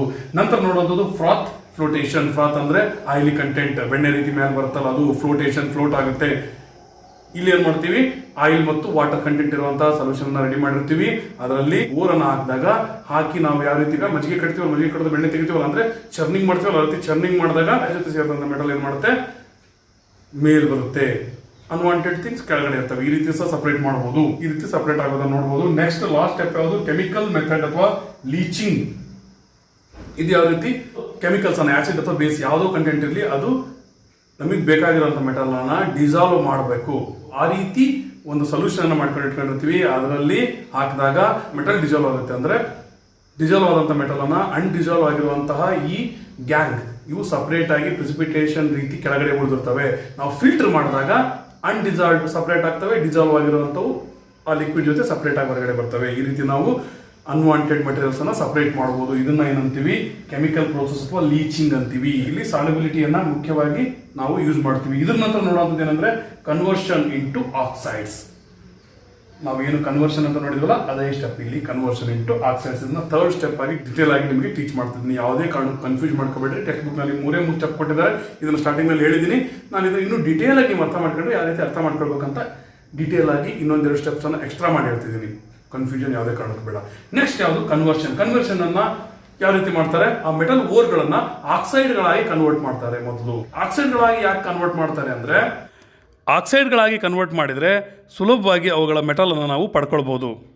ಅದಕ್ಕೋಸ್ಕರ ನಾವು ಆಕ್ಸೈಡ್ಗಳಾಗಿ ಕನ್ವರ್ಟ್ ಮಾಡ್ತೀವಿ. ಜೊತೆಗೆ ಆಕ್ಸೈಡ್ಗಳಾಗಿ ಕನ್ವರ್ಟ್ ಮಾಡೋದಕ್ಕೆ 2 ದಾರಿ ಇದೆ. ಒಂದನೇದು ರೋಸ್ಟಿಂಗ್, ಎರಡನೇದು ಕ್ಯಾಲ್ಸಿನೇಷನ್. ಇವುಗಳ ಬಗ್ಗೆ ನೀವು ತಿಳ್ಕೊಂಡಿದ್ದೀರಾ. ಆದರೆ ಎಲ್ಲೆಲ್ಲಿ ನಾವು ರೋಸ್ಟಿಂಗನ್ನು ಮಾಡ್ತೀವಿ, ಎಲ್ಲೆಲ್ಲಿ ಕ್ಯಾಲ್ಸಿನೇಷನ್ಗಳನ್ನು ಮಾಡ್ತೀವಿ, ಯಾಕೆ ರೋಸ್ಟಿಂಗನ್ನೇ ಮಾಡ್ತೀವಿ, ಯಾಕೆ ಕ್ಯಾಲ್ಸಿನೇಷನನ್ನೇ ಮಾಡ್ತೀವಿ ಅನ್ನೋದನ್ನು ಈಗ ಅರ್ಥ ಮಾಡ್ಕೊಳ್ಳೋಣ. ಒಂದಿಷ್ಟು ಮೆಟಲ್ಸ್ ಕಾರ್ಬನ್ಗಳನ್ನು ಹೊಂದಿರ್ತದೆ, carbonate ಫಾರ್ಮ್ನಲ್ಲಿರುತ್ತೆ. And some metals will be there in the form of sulfides. The metals which are there in the form of carbonate, ಅಲ್ಲಿ ನೀವು ನೋಡಿ ಕಾರ್ಬೋನೇಟ್ ಫಾರ್ಮ್ ನಲ್ಲಿ ಇರುವಂತವು ಅವುಗಳು ಈಗ ಕ್ಯಾಲ್ಸಿಯಂ ಕಾರ್ಬೋನೇಟ್ ಅಂತಾರೆ, CaCO3. ಅರ್ಥ ಆಯ್ತಾ? ಈ CaCO3 ದಲ್ಲಿ ಇದು ಕ್ಯಾಲ್ಸಿಯಂ, ಇದು ಕಾರ್ಬನ್, ಇದು ಆಕ್ಸಿಜನ್ ಇದೆ. ಹಾಗಾಗಿ ಇದನ್ನ ಆಕ್ಸಿಜನ್ ಆಬ್ಜೆನ್ಸ್ ನಲ್ಲಿ ಹೀಟ್ ಮಾಡ್ತಾರೆ. ಎಲ್ಲಾ ಕಾರ್ಬೋನೇಟ್ ಗಳನ್ನ ಆಕ್ಸಿಜನ್ ಆಬ್ಜೆನ್ಸ್ ನಲ್ಲಿ ಹೀಟ್ ಮಾಡಿದಾಗ ಇದು ಕ್ಯಾಲ್ಸಿಯಂ ಆಕ್ಸೈಡ್ ಆಗುತ್ತೆ. ಜೊತೆಗೆ ಕಾರ್ಬನ್ ಡೈಆಕ್ಸೈಡ್ ಸಪರೇಟ್ ಆಗಿ ಹೊರಗಡೆ ಬರುತ್ತೆ. ಅರ್ಥ ಆಯ್ತಾ ಸ್ನೇಹಿತರೆ? ನೋಡ್ರಿ, ಇಲ್ಲಿ ಆಕ್ಸೈಡ್ ಆಗಿ ಫಾರ್ಮೇಶನ್ ಆಯ್ತು. ಓಕೆ, ಆಕ್ಸೈಡ್ ಆಗಿ ಫಾರ್ಮೇಶನ್ ಮಾಡ್ಬೇಕಂದ್ರೆ ಆಕ್ಸಿಜನ್ ಪ್ರೆಸೆನ್ಸ್ ನಲ್ಲಿ ಹೀಟ್ ಮಾಡೋದು ಬೇಕಾಗಿಲ್ಲ. ಯಾಕಂದ್ರೆ ಕಾರ್ಬೋನೇಟ್ ಗಳಲ್ಲೇ ಆಕ್ಸಿಜನ್ ಇದೆ. ಅರ್ಥ ಆಯ್ತಾ? ನೆಕ್ಸ್ಟ್ ನೋಡ್ರಿ, ಈ ಸಲ್ಫೈಡ್ ಗಳಾಗಿರ್ತವೆ ಅನ್ಕೊಡ್ರಿ. ಈ ಸಲ್ಫೈಡ್ ಗಳಾಗಿರುವಂತವಲ್ಲಿ ಏನ್ ಮಾಡ್ತೀವಿ, ಇಲ್ಲಿ ಆಕ್ಸಿಜನ್ ಇದೆನಾ, ಆಕ್ಸಿಜನ್ ಇಲ್ಲ ಅಂದಾಗ ಏನ್ ಮಾಡಬೇಕಾಗುತ್ತೆ, when we are heating such sulphide ores we have to heat them in the presence of oxygen. Oxygen ನ ಪ್ರೆಸೆನ್ಸ್ ನಲ್ಲಿ ಅವುಗಳನ್ನು ಹೀಟ್ ಮಾಡಬೇಕಾಗುತ್ತೆ. ಈ ರೀತಿ ಆಕ್ಸಿಜನ್ ನ ಪ್ರೆಸೆನ್ಸ್ ನಲ್ಲಿ ಹೀಟ್ ಮಾಡೋದನ್ನ ಏನಂತೀವಿ ನಾವು, ರೋಸ್ಟಿಂಗ್ ಅಂತೀವಿ. ಸ್ನೇಹಿತರೆ, ಕ್ಯಾಲ್ಸಿನೇಷನ್ ಮತ್ತು ರೋಸ್ಟಿಂಗ್ ಬಗ್ಗೆ ನಾನು ಫಸ್ಟ್ ಲೆಸನ್ ಅಲ್ಲೇ ಹೇಳಿದ್ದೆ. ನೋಡ್ರಿ, ಅವಾಗ ನೀವು ಕಲ್ತಿದ್ದನ್ನ ಈಗ ನೆನ್ಪು ಮಾಡ್ಕೊಂಡ್ರೆ ಅಂದ್ರೆ ನಿಮಗೆ ಬಹಳ ಅಂದ್ರೆ ಬಹಳ ಈಸಿ ಅನ್ಸುತ್ತೆ. ಓಕೆ, ಇಲ್ಲಿ ನೋಡಿ, ಇಲ್ಲಿ ಸಹ ಹೀಟ್ ಮಾಡ್ತೀವಿ, ಆದ್ರೆ ಇನ್ the presence of oxygen heat ಮಾಡಿದಾಗ ಇದು ಜಿಂಕ್ ಆಕ್ಸೈಡ್ ಆಯ್ತು. ಜೊತೆಗೆ ಇಲ್ಲಿರುವಂತಹ ಸಲ್ಫರ್ ಸಪರೇಟ್ ಆಗಿ ರಿಲೀಸ್ ಆಗೋಯ್ತು. ಇಲ್ಲ ನಾನು ಬ್ಯಾಲೆನ್ಸಿಂಗ್ ಮಾಡಿಲ್ಲ, ನೀವು ಬ್ಯಾಲೆನ್ಸ್ ಮಾಡಿಕೊಂಡು ಪ್ರಾಕ್ಟೀಸ್ ಮಾಡಿ. ಓಕೆ, ಇದು ಅರ್ಥ ಆಯ್ತಾ? ನೋಡ್ರಿ, ಯಾಕೆ ಕ್ಯಾಲ್ಸಿನೇಷನ್ ಮಾಡ್ತೀವಿ, in the absence of oxygen heat ಮಾಡ್ತೀವಿ ಕಾರ್ಬೋನೇಟ್ ಗಳನ್ನ, ಮತ್ತೆ ಯಾಕೆ ರೋಸ್ಟಿಂಗ್ ಮಾಡ್ತೀವಿ, ಇನ್ the presence of oxygen heat ಮಾಡ್ತೀವಿ ಸಲ್ಫೈಡ್ ಗಳನ್ನ ಅನ್ನೋದು ನಿಮಗೆ ಅರ್ಥ ಆಗಿದೆ ಅನ್ಕೊಂಡಿದ್ದೀನಿ. ಸ್ನೇಹಿತರೆ, ಈ ಎರಡೂ ಪ್ರೋಸೆಸ್ ನಲ್ಲಿ ಒಂದು ಕಾಮನ್ ಆಗುತ್ತೆ, ಏನಂದ್ರೆ ಹೀಟಿಂಗ್ ಆಗುತ್ತೆ. ಹೀಟಿಂಗ್ ಆದಾಗ ಆ ಓರ್ ನಲ್ಲಿರುವಂತಹ ಮಾಯಿಶ್ಚರ್ ಇವಾಪರೇಟ್ ಆಗಿ ಹೋಗೋದಂತೂ ಎರಡರಲ್ಲೂ ಆಗುವಂತ ಕಾಮನ್ ಪ್ರೋಸೆಸ್. ಅರ್ಥ ಆಯ್ತಾ ಸ್ನೇಹಿತರೆ? ಆದ್ರೆ ಒಂದಿಷ್ಟು ಮೆಟಾಲಿಕ್ ಓರ್ಸ್ ಆಕ್ಸೈಡ್ ಫಾರ್ಮ್ ನಲ್ಲೇ ಇರ್ತವೆ. ಆಕ್ಸೈಡ್ ಫಾರ್ಮ್ ನಲ್ಲೇ ಇದ್ವು ಅಂದ್ರೆ ನಾವು ಈ ರೀತಿ ಆಕ್ಸಿಡೇಷನ್ ಮಾಡುವಂತದ್ದು ಬೇಕಾಗಿಲ್ಲ. ಆಕ್ಸಿಡೇಷನ್ ಮಾಡುವಂತ 2 ಪ್ರೋಸೆಸ್, ರೋಸ್ಟಿಂಗ್ ಮತ್ತು ಕ್ಯಾಲ್ಸಿನೇಷನ್ ಮಾಡುವಂತದ್ದು ಬೇಕಾಗಿಲ್ಲ. ಅಲ್ಲಿ ಡೈರೆಕ್ಟ್ ಆಗಿ ನೆಕ್ಸ್ಟ್ ಸ್ಟೆಪ್ ರಿಡಕ್ಷನ್ ಅನ್ನೇ ಮಾಡಿಬಿಡಬಹುದು. ಈಗ ರಿಡಕ್ಷನ್ ಬಗ್ಗೆ ಸ್ಟಡಿ ಮಾಡೋಣ ಸ್ನೇಹಿತರೆ. ಮೊದಲಿಗೆ ನಾವಿಲ್ಲಿ ಕಾಪರ್, ಲೆಡ್ ಮತ್ತು ಫೆರಸ್, ಐರನ್ ಅನ್ನು ತಗೊಳ್ಳೋಣ ಎಕ್ಸಾಂಪಲ್ ರಿಡಕ್ಷನ್ ಮಾಡೋದ್ರಲ್ಲಿ. ಓಕೆ, ಇಲ್ಲಿ ನೋಡಿ ಸ್ನೇಹಿತರೆ, ಕಾಪರ್ ಆಕ್ಸೈಡ್ ಇದಕ್ಕೆ ನಾವು ಕೋಕ್ ಅನ್ನ ಅಂದ್ರೆ ಕೊಕೊಕೋಲಾ ಕಾರ್ಬನ್ ಫಾರ್ಮ್. ಓಕೆ, ಈ ಕಾರ್ಬನ್ ಅನ್ನು ನಾವು ಕೊಟ್ಟು ಈ ರೀತಿ ಹೀಟ್ ಮಾಡಿದಾಗ ಎಲ್ಲೇ ಆಗಿರ್ಲಿ ಈ ಆರೋ ಮಾರ್ಕ್ ಮೇಲೆ ಟ್ರಯಾಂಗಲ್ ಸಿಂಬಲ್ ಬಂತಂದ್ರೆ ಹೀಟ್ ಕೊಟ್ಟಿದ್ದಾರೆ ಅಂತ ಅರ್ಥ. ಅಂದ್ರೆ ಎಂಡೋಥರ್ಮಿಕ್ ರಿಯಾಕ್ಷನ್. ಈ ರೀತಿ ಮಾಡಿದಾಗ ಇಲ್ಲಿರುವಂತ ಕಾರ್ಬನ್ ಏನ್ ಮಾಡುತ್ತೆ, ಇದು ರೆಡ್ಯೂಸಿಂಗ್ ಏಜೆಂಟ್. ರೆಡ್ಯೂಸಿಂಗ್ ಏಜೆಂಟ್ ಅಂದ್ರೇನು, ಆಕ್ಸಿಜನ್ ಅನ್ನ ತೆಗೆದಾಕುತ್ತೆ, ಅಂದ್ರೆ ತಾನು ತಗೊಳುತ್ತೆ. ನೋಡ್ರಿ, ಇಲ್ಲಿರುವಂತ ಕಾಪರ್ ಆಕ್ಸೈಡ್ ನಲ್ಲಿರುವಂತ ಆಕ್ಸಿಜನ್ ಅನ್ನ ಇದು ತಗೊಂಡು ಏನ್ ಮಾಡ್ತು, ಕಾಪರ್ ಸಪರೇಟ್ ಆಯ್ತು, ಇದು ಸಿ ಇದ್ರ ಜೊತೆ ಇರುವಂತ ಆಕ್ಸಿಜನ್ ತಗೊಂಡು ಇದು ಕಾರ್ಬನ್ ಮೋನಾಕ್ಸೈಡ್ ಆಯ್ತು. ಮೋನೋ ಅಂದ್ರೆ ಒಂದು ಸಿನ್ ಇರುವಂತದ್ದು ಆಯ್ತು. ಅರ್ಥ ಆಯ್ತಾ? ಈಗ ನೆಕ್ಸ್ಟ್ ಲೆಡ್ ನೋಡಿ, lead oxide PbO. Okay, lead oxide ನ ನೀವು ಕಾರ್ಬನ್ ಮೋನಾಕ್ಸೈಡ್ ಜೊತೆ ಹೀಟ್ ಮಾಡಿದಾಗ ನೋಡ್ರಿ, ಇದು ಕಾರ್ಬನ್ ಮೋನಾಕ್ಸೈಡ್, ಇದು ಸಹ ಏನು ರೆಡ್ಯೂಸಿಂಗ್ ಏಜೆಂಟ್. ಕಾರ್ಬನ್ ಮೋನಾಕ್ಸೈಡ್ ಜೊತೆ ಹೀಟ್ ಮಾಡಿದಾಗ ಇದು ಇಲ್ಲಿರುವಂತ ಆಕ್ಸಿಜನ್ ನ ತಗೊಳುತ್ತೆ. ತಗೊಂಡಾಗ ಏನಾಯ್ತು, ಲೆಡ್ ಅಷ್ಟೇ ಉಳಿತು. ಈಗ ಕಾರ್ಬನ್ ಮೋನೋ ಆಕ್ಸೈಡ್ 1 ಆಕ್ಸಿಜನ್ ಇದ್ದು ಇಲ್ಲೇನಾಯ್ತು, ಕಾರ್ಬನ್ ಡೈಆಕ್ಸೈಡ್ 2 ಆಕ್ಸಿಜನ್ ಆಯ್ತು. 2 ಇಲ್ಲಿಂದ ಬಂತು, ಇಲ್ಲಿಂದ ಬಂತ. ಅರ್ಥ ಆಯ್ತಾ? ಈ ರೀತಿ ರೆಡ್ಯೂಸ್ ಮಾಡುತ್ತೆ. ನೆಕ್ಸ್ಟ್ ಐರನ್ ಅನ್ನು ನೋಡಿ, ಐರನ್ ಆಕ್ಸೈಡ್ ಅಥವಾ ಫೆರಿಕ್ ಆಕ್ಸೈಡ್, ಇದನ್ನ ಹೈಡ್ರೋಜನ್ ಜೊತೆ ರಿಯಾಕ್ಟ್ ಮಾಡಿದಾಗ ಹೈಡ್ರೋಜನ್ ಸಹ ರೆಡ್ಯೂಸಿಂಗ್ ಏಜೆಂಟ್. ಅರ್ಥ ಆಯ್ತಾ? ಈ ಹೈಡ್ರೋಜನ್ ಏನ್ ಮಾಡುತ್ತೆ, ಇಲ್ಲಿರುವಂತಹ ಆಕ್ಸಿಜನ್ ತನ್ನ ಜೊತೆ ತಗೊಂಡು ಐರನ್ ಅನ್ನ ಒಬ್ಬನ್ನೇ ಮಾಡಿ ಆಕ್ಸಿಜನ್ ಜೊತೆ ಕರ್ಕೊಂಡು ವಾಟರ್ ಆಗಿ ಫಾರ್ಮೇಶನ್ ಆಗುತ್ತೆ. ಸ್ನೇಹಿತರೆ, ಇಲ್ಲಿ ಮೂರೂ ಸಂದರ್ಭದಲ್ಲಿ ನೋಡಿದ್ದೇನೆಂದ್ರೆ ಹೀಟ್ ಮಾಡಿದ್ವಿ in the presence of carbon or coke, in the presence of carbon monoxide and in the presence of hydrogen. ಅರ್ಥ ಆಯ್ತಾ? ಇವು ಮೂರು ಸಹ ಇಂಪಾರ್ಟೆಂಟ್ ರೆಡ್ಯೂಸಿಂಗ್ ಏಜೆಂಟ್ಸ್. ಅರ್ಥ ಆಯ್ತಾ? ಇವು ಮೂರು ಇಂಪಾರ್ಟೆಂಟ್ ರೆಡ್ಯೂಸಿಂಗ್ ಏಜೆಂಟ್ಸ್ ಗಳನ್ನ ಕಾಪರ್ ಆಕ್ಸೈಡ್ ಇಂದ ಕಾಪರ್ ತಗೊಳೋದಕ್ಕೂ ಬಳಸಬಹುದು, ಲೆಡ್ ಆಕ್ಸೈಡ್ ಇಂದ ಲೆಡ್ ತಗೊಳೋಕ್ಕೂ ಬಳಸಬಹುದು, ಫೆರಿಕ್ ಆಕ್ಸೈಡ್ ಇಂದ ಫೆರಸ್ ಅಥವಾ ಐರನ್ ಅನ್ನ ತಗೊಳೋದಕ್ಕೂ ಸಹ ನಾವು ಬಳಸಬಹುದು. ಅರ್ಥ ಆಯ್ತಾ? ಅಂದ್ರೆ ನೀವು ಕಾಪರ್ ಜೊತೆ ಕಾರ್ಬನ್ ಆದ್ರೂ ರಿಯಾಕ್ಟ್ ಮಾಡಿಸಿ, ಅಥವಾ ಕಾರ್ಬನ್ ಮೊನಾಕ್ಸೈಡ್ ಆದ್ರೂ ರಿಯಾಕ್ಟ್ ಮಾಡಿಸಿ, ಅಥವಾ ಹೈಡ್ರೋಜನ್ ಆದ್ರೂ ರಿಯಾಕ್ಟ್ ಮಾಡಿಸಿ, ಓಕೆ. ಅಥವಾ ಲೆಡ್ ಜೊತೆ ಕೋಕ್ ಆಗಿರ್ಲಿ, ಕಾರ್ಬನ್ ಮೊನಾಕ್ಸೈಡ್ ಆಗಿರ್ಲಿ, ಅಥವಾ ಹೈಡ್ರೋಜನ್ ಆಗಿರ್ಲಿ, ಮೂರು ಸಹ ರಿಯಾಕ್ಟ್ ಮಾಡಿ ನಾವು ರಿಡ್ಯೂಸ್ ಮಾಡಬಹುದು. ಅಂದ್ರೆ ಅಲ್ಲಿರುವಂತ ಆಕ್ಸಿಜನ್ ತೆಗೆದುಹಾಕಿ ಸಪರೇಟ್ ಮೆಟಲ್ ಆಗಿ ತಗೋಬಹುದು. ಅಥವಾ ಈ ಐರನ್ ಜೊತೆ ಸಹ ಅಷ್ಟೇ, ಕೋಕ್ ಅಥವಾ ಕಾರ್ಬನ್ ಮೊನಾಕ್ಸೈಡ್ ಅಥವಾ ಹೈಡ್ರೋಜನ್ ಇವು ಮೂರರಲ್ಲಿ ಯಾವುದು ಒಂದನ್ನು ಸಹ ನಾವು ಬಳಸಿದ್ರು ಸಹ ಅವು ರಿಯಾಕ್ಷನ್ ಆಗಿ ಆಕ್ಸಿಜನ್ ಅನ್ನ ತಾವು ಹೊರಗಡೆ ತಗೊಂಡು ಆ ಮೆಟಲ್ ಅನ್ನ ಸಪರೇಟ್ ಆಗಿ ಬಿಡ್ತವೆ. ಇದನ್ನು ನಾವು ಫಸ್ಟ್ ರಿಡಕ್ಷನ್ ಅಲ್ಲಿ ನೋಡಿದ್ವಿ. ನಂತರ ನೋಡಿ, ಇವು ಮೂರು ಏನ್ ಮಾಡಿದ್ವು, ಕಾರ್ಬನ್ ಆದ್ರೂ ಓಕೆ, ಕಾರ್ಬನ್ ಮೊನಾಕ್ಸೈಡ್ ಆದ್ರೂ ಓಕೆ, ಹೈಡ್ರೋಜನ್ ಆದ್ರೂ ಓಕೆ, ರೆಡ್ಯೂಸ್ ಮಾಡೋದಕ್ಕೆ, ಆಕ್ಸಿಜನ್ ಅಂತ ಬಿಟ್ಕೊಡೋದಕ್ಕೆ. ಆದ್ರೆ ಜಿಂಕ್ ಆಕ್ಸೈಡ್ ಇದು ಸ್ಪೆಷಲ್. ಇದು ಯಾಕಂದ್ರೆ ಜಿಂಕ್ ಆಕ್ಸೈಡ್ಗೆ ನಾವು ಯಾರು ಬಂದ್ರು ಜೊತೆಗಿರೋಂಥ ಆಕ್ಸಿಜನ್ ಬಿಟ್ಟು ಹೋಗಲ್ಲ. ಜಿಂಕ್ ಆಕ್ಸೈಡ್ ಜೊತೆಗಿರೋಂಥ ಆಕ್ಸಿಜನ್ ಬಿಟ್ಟು ಹೋಗೋದು ಯಾವಾಗ ಅಂದ್ರೆ ಕೇವಲ ಈ ಕೋಕ್ ಅಥವಾ ಈ ಕಾರ್ಬನ್ ಇದ್ರೆ ಮಾತ್ರ ಇದು ಏನಾಗುತ್ತೆ, ಜಿಂಕ್ ಸಪರೇಟ್ ಆಗುತ್ತೆ, ಜೊತೆಗಿದು ಕಾರ್ಬನ್ ಮೊನಾಕ್ಸೈಡ್ ಹೊರಗಡೆ ಬರುತ್ತೆ. ಅರ್ಥ ಆಯ್ತಾ? ಅದನ್ನ ಬಿಟ್ಟು ನಾವು ಹೈಡ್ರೋಜನ್ ಕೊಟ್ರೆ ಸಪರೇಟ್ ಆಗಲ್ಲ, ಕಾರ್ಬನ್ ಮೊನಾಕ್ಸೈಡ್ ಕೊಟ್ಟರು ಸಪರೇಟ್ ಆಗಲ್ಲ. ಅರ್ಥ ಆಯ್ತಾ? ಜೊತೆಗೆ ನೆಕ್ಸ್ಟ್ ನೋಡ್ರಿ, ಸಿಲ್ವರ್ ಮತ್ತು ಮರ್ಕ್ಯುರಿ ಇವುಗಳಲ್ಲಿರುವಂತಹ ಆಕ್ಸಿಜನ್ ಅನ್ನ ತೆಗೆದು ಹಾಕೋದಕ್ಕೆ ನಾವು ಏನು ಮಾಡೋದು ಬೇಕಾಗಿಲ್ಲ, ಜಸ್ಟ್ ಬರೀ ಹೀಟ್ ಕೊಟ್ಟರೆ ಸಾಕು. ನೋಡ್ರಿ, ಜಿಂಕ್ಗೆ ನಾವೇನ್ ಮಾಡ್ಬೇಕಾಯ್ತು, ಕೇವಲ ಕಾರ್ಬನ್ ಪ್ರೆಸೆನ್ಸ್ ನಲ್ಲಿ ಹೀಟ್ ಮಾಡಿದಾಗ ಮಾತ್ರ ಅದು ಅದರಲ್ಲಿರುವಂತಹ ಆಕ್ಸಿಜನ್ ಅನ್ನ ಬಿಟ್ಕೊಡ್ತು. ಆದ್ರೆ ಈ ಸಿಲ್ವರ್ ಮತ್ತು ಮರ್ಕ್ಯುರಿ ಇವುಗಳನ್ನ ಕೇವಲ ಹೀಟ್ ಮಾಡಿದ್ರೆ ಸಾಕು, ಅವುಗಳ ಆಕ್ಸೈಡ್ ಫಾರ್ಮ್ ನಿಂದ ಆಕ್ಸಿಜನ್ ಅನ್ನ ತೆಗೆದು ಮೆಟಲ್ ಅನ್ನ ಸಪರೇಟ್ ಆಗಿ ನಾವು ತಗೋಬಹುದು. ಈಸಿಯೆಸ್ಟ್ ರಿಡಕ್ಷನ್ ಮೆಥಡ್ ಇದಕ್ಕಿರೋದು. ಅರ್ಥ ಸ್ನೇಹಿತರೆ, ಈಗ potassium, sodium, calcium, magnesium, aluminium ಇವುಗಳನ್ನ ಯಾವ ರೀತಿ ರಿಡ್ಯೂಸ್ ಮಾಡಬಹುದು ಅನ್ನೋದನ್ನ ನೋಡೋಣ. ಇವುಗಳನ್ನ ಕೇವಲ ಹೀಟ್ ಕೊಟ್ರೆ ಸಪರೇಟ್ ಆಗಲ್ಲ, ಯಾಕಂದ್ರೆ ಅವು ಸ್ಟ್ರಾಂಗ್ ಅಥವಾ ಮೋರ್ ರಿಯಾಕ್ಟಿವ್ ಮೆಟಲ್ಸ್ ಆಗಿರೋದ್ರಿಂದ ಅವು ಬಹಳ ಸ್ಟ್ರಾಂಗ್ ಬಾಂಡ್ ಮಾಡಿರ್ತವೆ. ಇವುಗಳನ್ನ ಬ್ರೇಕ್ ಮಾಡೋದು ಹೆಂಗೆ? ಇವುಗಳನ್ನ ಸಪರೇಟ್ ಮಾಡ್ಬೇಕಂದ್ರೆ ಎಲೆಕ್ಟ್ರಿಸಿಟಿ ಕೊಡಬೇಕು, ಅಂದ್ರೆ ಎಲೆಕ್ಟ್ರೋಲೈಸಿಸ್ ಮಾಡಬೇಕು. ಎಲೆಕ್ಟ್ರೋಲೈಸಿಸ್ ಮಾಡೋದು ನಿಮ್ಗೆ ಗೊತ್ತು, ಒಂದು ಕಂಟೈನರ್, ಅದರಲ್ಲಿ ಈ ಮೆಟಲ್ ಇರುವಂತಹ ಓರ್ನ ಮೆಟಲ್ ಆಕ್ಸೈಡ್ ಅನ್ನ ಸೊಲ್ಯೂಷನ್ ಫಾರ್ಮ್ ನಲ್ಲಿ ಬಿಟ್ಟಿರ್ತಾರೆ. ಅದರಲ್ಲಿ ಒಂದು ಪಾಸಿಟಿವ್ ಪ್ಲೇಟ್, ಇನ್ನೊಂದು ನೆಗೆಟಿವ್ ಪ್ಲೇಟ್. ನೋಡ್ರಿ, ಈ ಪೊಟ್ಯಾಷಿಯಂ ಆಕ್ಸೈಡ್ ನಲ್ಲಿ ಪೊಟ್ಯಾಷಿಯಂ ಕೆ ಇದು ಪಾಸಿಟಿವ್ಲಿ ಚಾರ್ಜ್. ಈ ಪಾಸಿಟಿವ್ಲಿ ಚಾರ್ಜ್ ಅಂದ್ರೆ ಏನಂತೀವಿ, ಇದನ್ನ ಕ್ಯಾಟಯನ್ ಅಂತೀವಿ. ಇದು ಯಾವ ಕಡೆ ಹೋಗುತ್ತೆ, ಅಲ್ಲಿ ಎಲೆಕ್ಟ್ರಿಸಿಟಿಯನ್ನು ಪಾಸ್ ಮಾಡಿದಾಗ ಇದು ಕ್ಯಾಥೋಡ್ ಕಡೆ ಹೋಗುತ್ತೆ. ನೆಗೆಟಿವ್ಲಿ ಚಾರ್ಜ್ ಪ್ಲೇಟ್ ಏನಿರುತ್ತೆ ಅದ್ರ ಕಡೆ ಹೋಗುತ್ತೆ, ಅದು ಇದನ್ನ ಎಳ್ಕೊಳ್ಳುತ್ತೆ. ನೋಡ್ರಿ, ಅದನ್ನ ಯಾವ ರೀತಿ ಆ ಕಡೆ ಎಳ್ಕೊಂತಿದೆ ಅಂತ. ಅರ್ಥ ಆಯ್ತಾ? ಅದೇ ರೀತಿ ನೆಗೆಟಿವ್ಲಿ ಚಾರ್ಜ್ ಆಕ್ಸಿಜನ್ O2- ಅಂತ ನೋಡಿದ್ವಿ ಇಂದಿನ ಎಪಿಸೋಡ್ ಅಲ್ಲಿ, ಕ್ಲಿಯರ್ ಆಗಿ ಹೇಳಿದ್ದೆ. ನೋಡ್ರಿ, ಆ O2- ಇರೋದು ಅದ್ರ ನೆಗೆಟಿವ್. ಇದು ನೆಗೆಟಿವ್ ಇರುವಂತಹ ಈ ಅಯಾನ್ಸ್ ಗಳನ್ನ ಏನಂತೀವಿ, ಆನಯಾನ್ಸ್ ಅಂತೀವಿ. ಯಾಕಂದ್ರೆ ಆನೋಡ್ ಕಡೆ ಹೋಗುತ್ತೆ ಅಂತ ಹೇಳಿದ್ದೆ. ಇದನ್ನ ಏನ್ ಮಾಡುತ್ತೆ, ಈ ಕಡೆ ಇರುವಂತ ಆನೋಡ್ ನೋಡ್ರಿ ಯಾವ ರೀತಿ ಅಟ್ರಾಕ್ಟ್ ಮಾಡಿ ಎಳ್ಕೊಂತಾ ಇದೆ. ಅರ್ಥ ಆಯ್ತಾ? ಈ ರೀತಿ ಮಾಡೋದ್ರಿಂದ ಇಲ್ಲಿರುವಂತಹ ಪೊಟ್ಯಾಷಿಯಂನು ಮತ್ತು ಆಕ್ಸಿಜನ್ ಅನ್ನು ಸಪರೇಟ್ ಮಾಡಬಹುದು, ಅಥವಾ ಅಲ್ಯೂಮಿನಿಯಂ ಮತ್ತು ಆಕ್ಸಿಜನ್ ಅನ್ನ ಸಪರೇಟ್ ಮಾಡಬಹುದು, ಅಥವಾ ಸೋಡಿಯಂ ಮತ್ತು ಆಕ್ಸಿಜನ್ ಅನ್ನ ಸಪರೇಟ್ ಮಾಡಬಹುದು, ಕ್ಯಾಲ್ಸಿಯಂ ಮತ್ತು ಆಕ್ಸಿಜನ್ ಅನ್ನ ಸಪರೇಟ್ ಮಾಡಬಹುದು. ಈ ಮೆಥಡ್ ಅನ್ನ ನಾವೇನಂತೀವಿ, ಈ ಮೆಥಡ್ ಆಫ್ ರಿಡಕ್ಷನ್ ಅನ್ನು ಏನಂತೀವಿ ನಾವು, this method of reduction by using electricity is known as electrolysis. ಅರ್ಥ ಆಯ್ತಾ ಸ್ನೇಹಿತರೆ? ಈಗ ಕೊನೆಯ ಸ್ಟೆಪ್ ಪ್ಯೂರಿಫಿಕೇಶನ್ ಅಥವಾ ಡಿಸ್ಟಿಲೇಷನ್, ಅಥವಾ ನಾವು ಟೆಕ್ಸ್ಟ್ ಬುಕ್ ನಲ್ಲಿ ನೋಡೋ ಪ್ರಕಾರ ರಿಫೈನಿಂಗ್. ಈ ರೀತಿ ರಿಫೈನಿಂಗ್ ಹೋಗೋಕ್ಕಿಂತ ಮೊದಲು ಯಾವ್ಯಾವ ಸ್ಟೆಪ್ಗಳನ್ನು ಕಲ್ತಿದ್ದೀವಿ ಅನ್ನೋದ್ರ ಮೊದಲು ಸರಿಯಾಗಿ ಅರ್ಥ ಮಾಡ್ಕೊಂಬಿಡಿ. ಫಸ್ಟ್ ಒಂದು ಕ್ರಶಿಂಗ್ ಆರ್ ಗ್ರೈಂಡಿಂಗ್, ದೊಡ್ಡ ದೊಡ್ಡ ಪೀಸ್ಗಳನ್ನ ಚಿಕ್ಕ ಪೀಸ್ಗಳನ್ನಾಗಿ ಮಾಡುವಂಥದ್ದು. ನೆಕ್ಸ್ಟ್ ಕಾನ್ಸಂಟ್ರೇಷನ್ ಅಥವಾ ಎನ್ರಿಚ್ಮೆಂಟ್, ಯಾವ ರೀತಿ ಮಾಡ್ತೀವಿ, ಗ್ರಾವಿಟಿ ಅಥವಾ hydraulic separation according to the density, and then magnetic separation. Magnetic items ಎಲ್ಲ ಒಂದ್ ಕಡೆ ಆಗುತ್ತೆ, ನಾನ್ ಮ್ಯಾಗ್ನೆಟಿಕ್ ಅನ್ವಾಂಟೆಡ್ ಥಿಂಗ್ಸ್ ಅವೆಲ್ಲ ಸಪರೇಟ್ ಆಗಿ ಹೋಗ್ಬಿಡುತ್ತೆ. ನೆಕ್ಸ್ಟ್ ಫ್ರಾತ್ ಫ್ಲೋಟೇಷನ್, ಹೈಡ್ರೋಫೋಬಿಕ್ ಮತ್ತು ಹೈಡ್ರೋಫಿಲಿಕ್. ಅಂದ್ರೆ ಏನಿಲ್ಲ, ಆಯಿಲ್ ನಲ್ಲಿ ಮಿಕ್ಸ್ ಆಗುವಂತಹ ಮೆಟಲ್ ಸಪರೇಟ್ ಆಗಿ ಫ್ರೋತ್ ರೀತಿ ಮೇಲೆ ಬರುತ್ತೆ, ಬೆಣ್ಣೆ ರೀತಿ ಮೇಲೆ ಬರುತ್ತೆ, ಉಳಿದಿದ್ದು ಕೆಳಗಡೆ ಉಳಿಯುತ್ತೆ. ನಂತರ ನೋಡುವಂಥದ್ದು ಕೆಮಿಕಲ್ ಕಾನ್ಸಂಟ್ರೇಷನ್, ಇದನ್ನ ನಾವು ಲೀಚಿಂಗ್ ಸಹ ಅಂತೀವಿ. ಇಲ್ಲಿ ಸಾಲ್ಯುಬಿಲಿಟಿ ಆಧಾರದ ಮೇಲೆ ಇವು ಸಪರೇಟ್ ಆಗ್ತವೆ. ಇದ್ರ ನಂತರ ನೋಡಿದಂಥದ್ದು conversion into oxides. First one roasting in the presence of oxygen if something is heated to form oxides, it is called as roasting.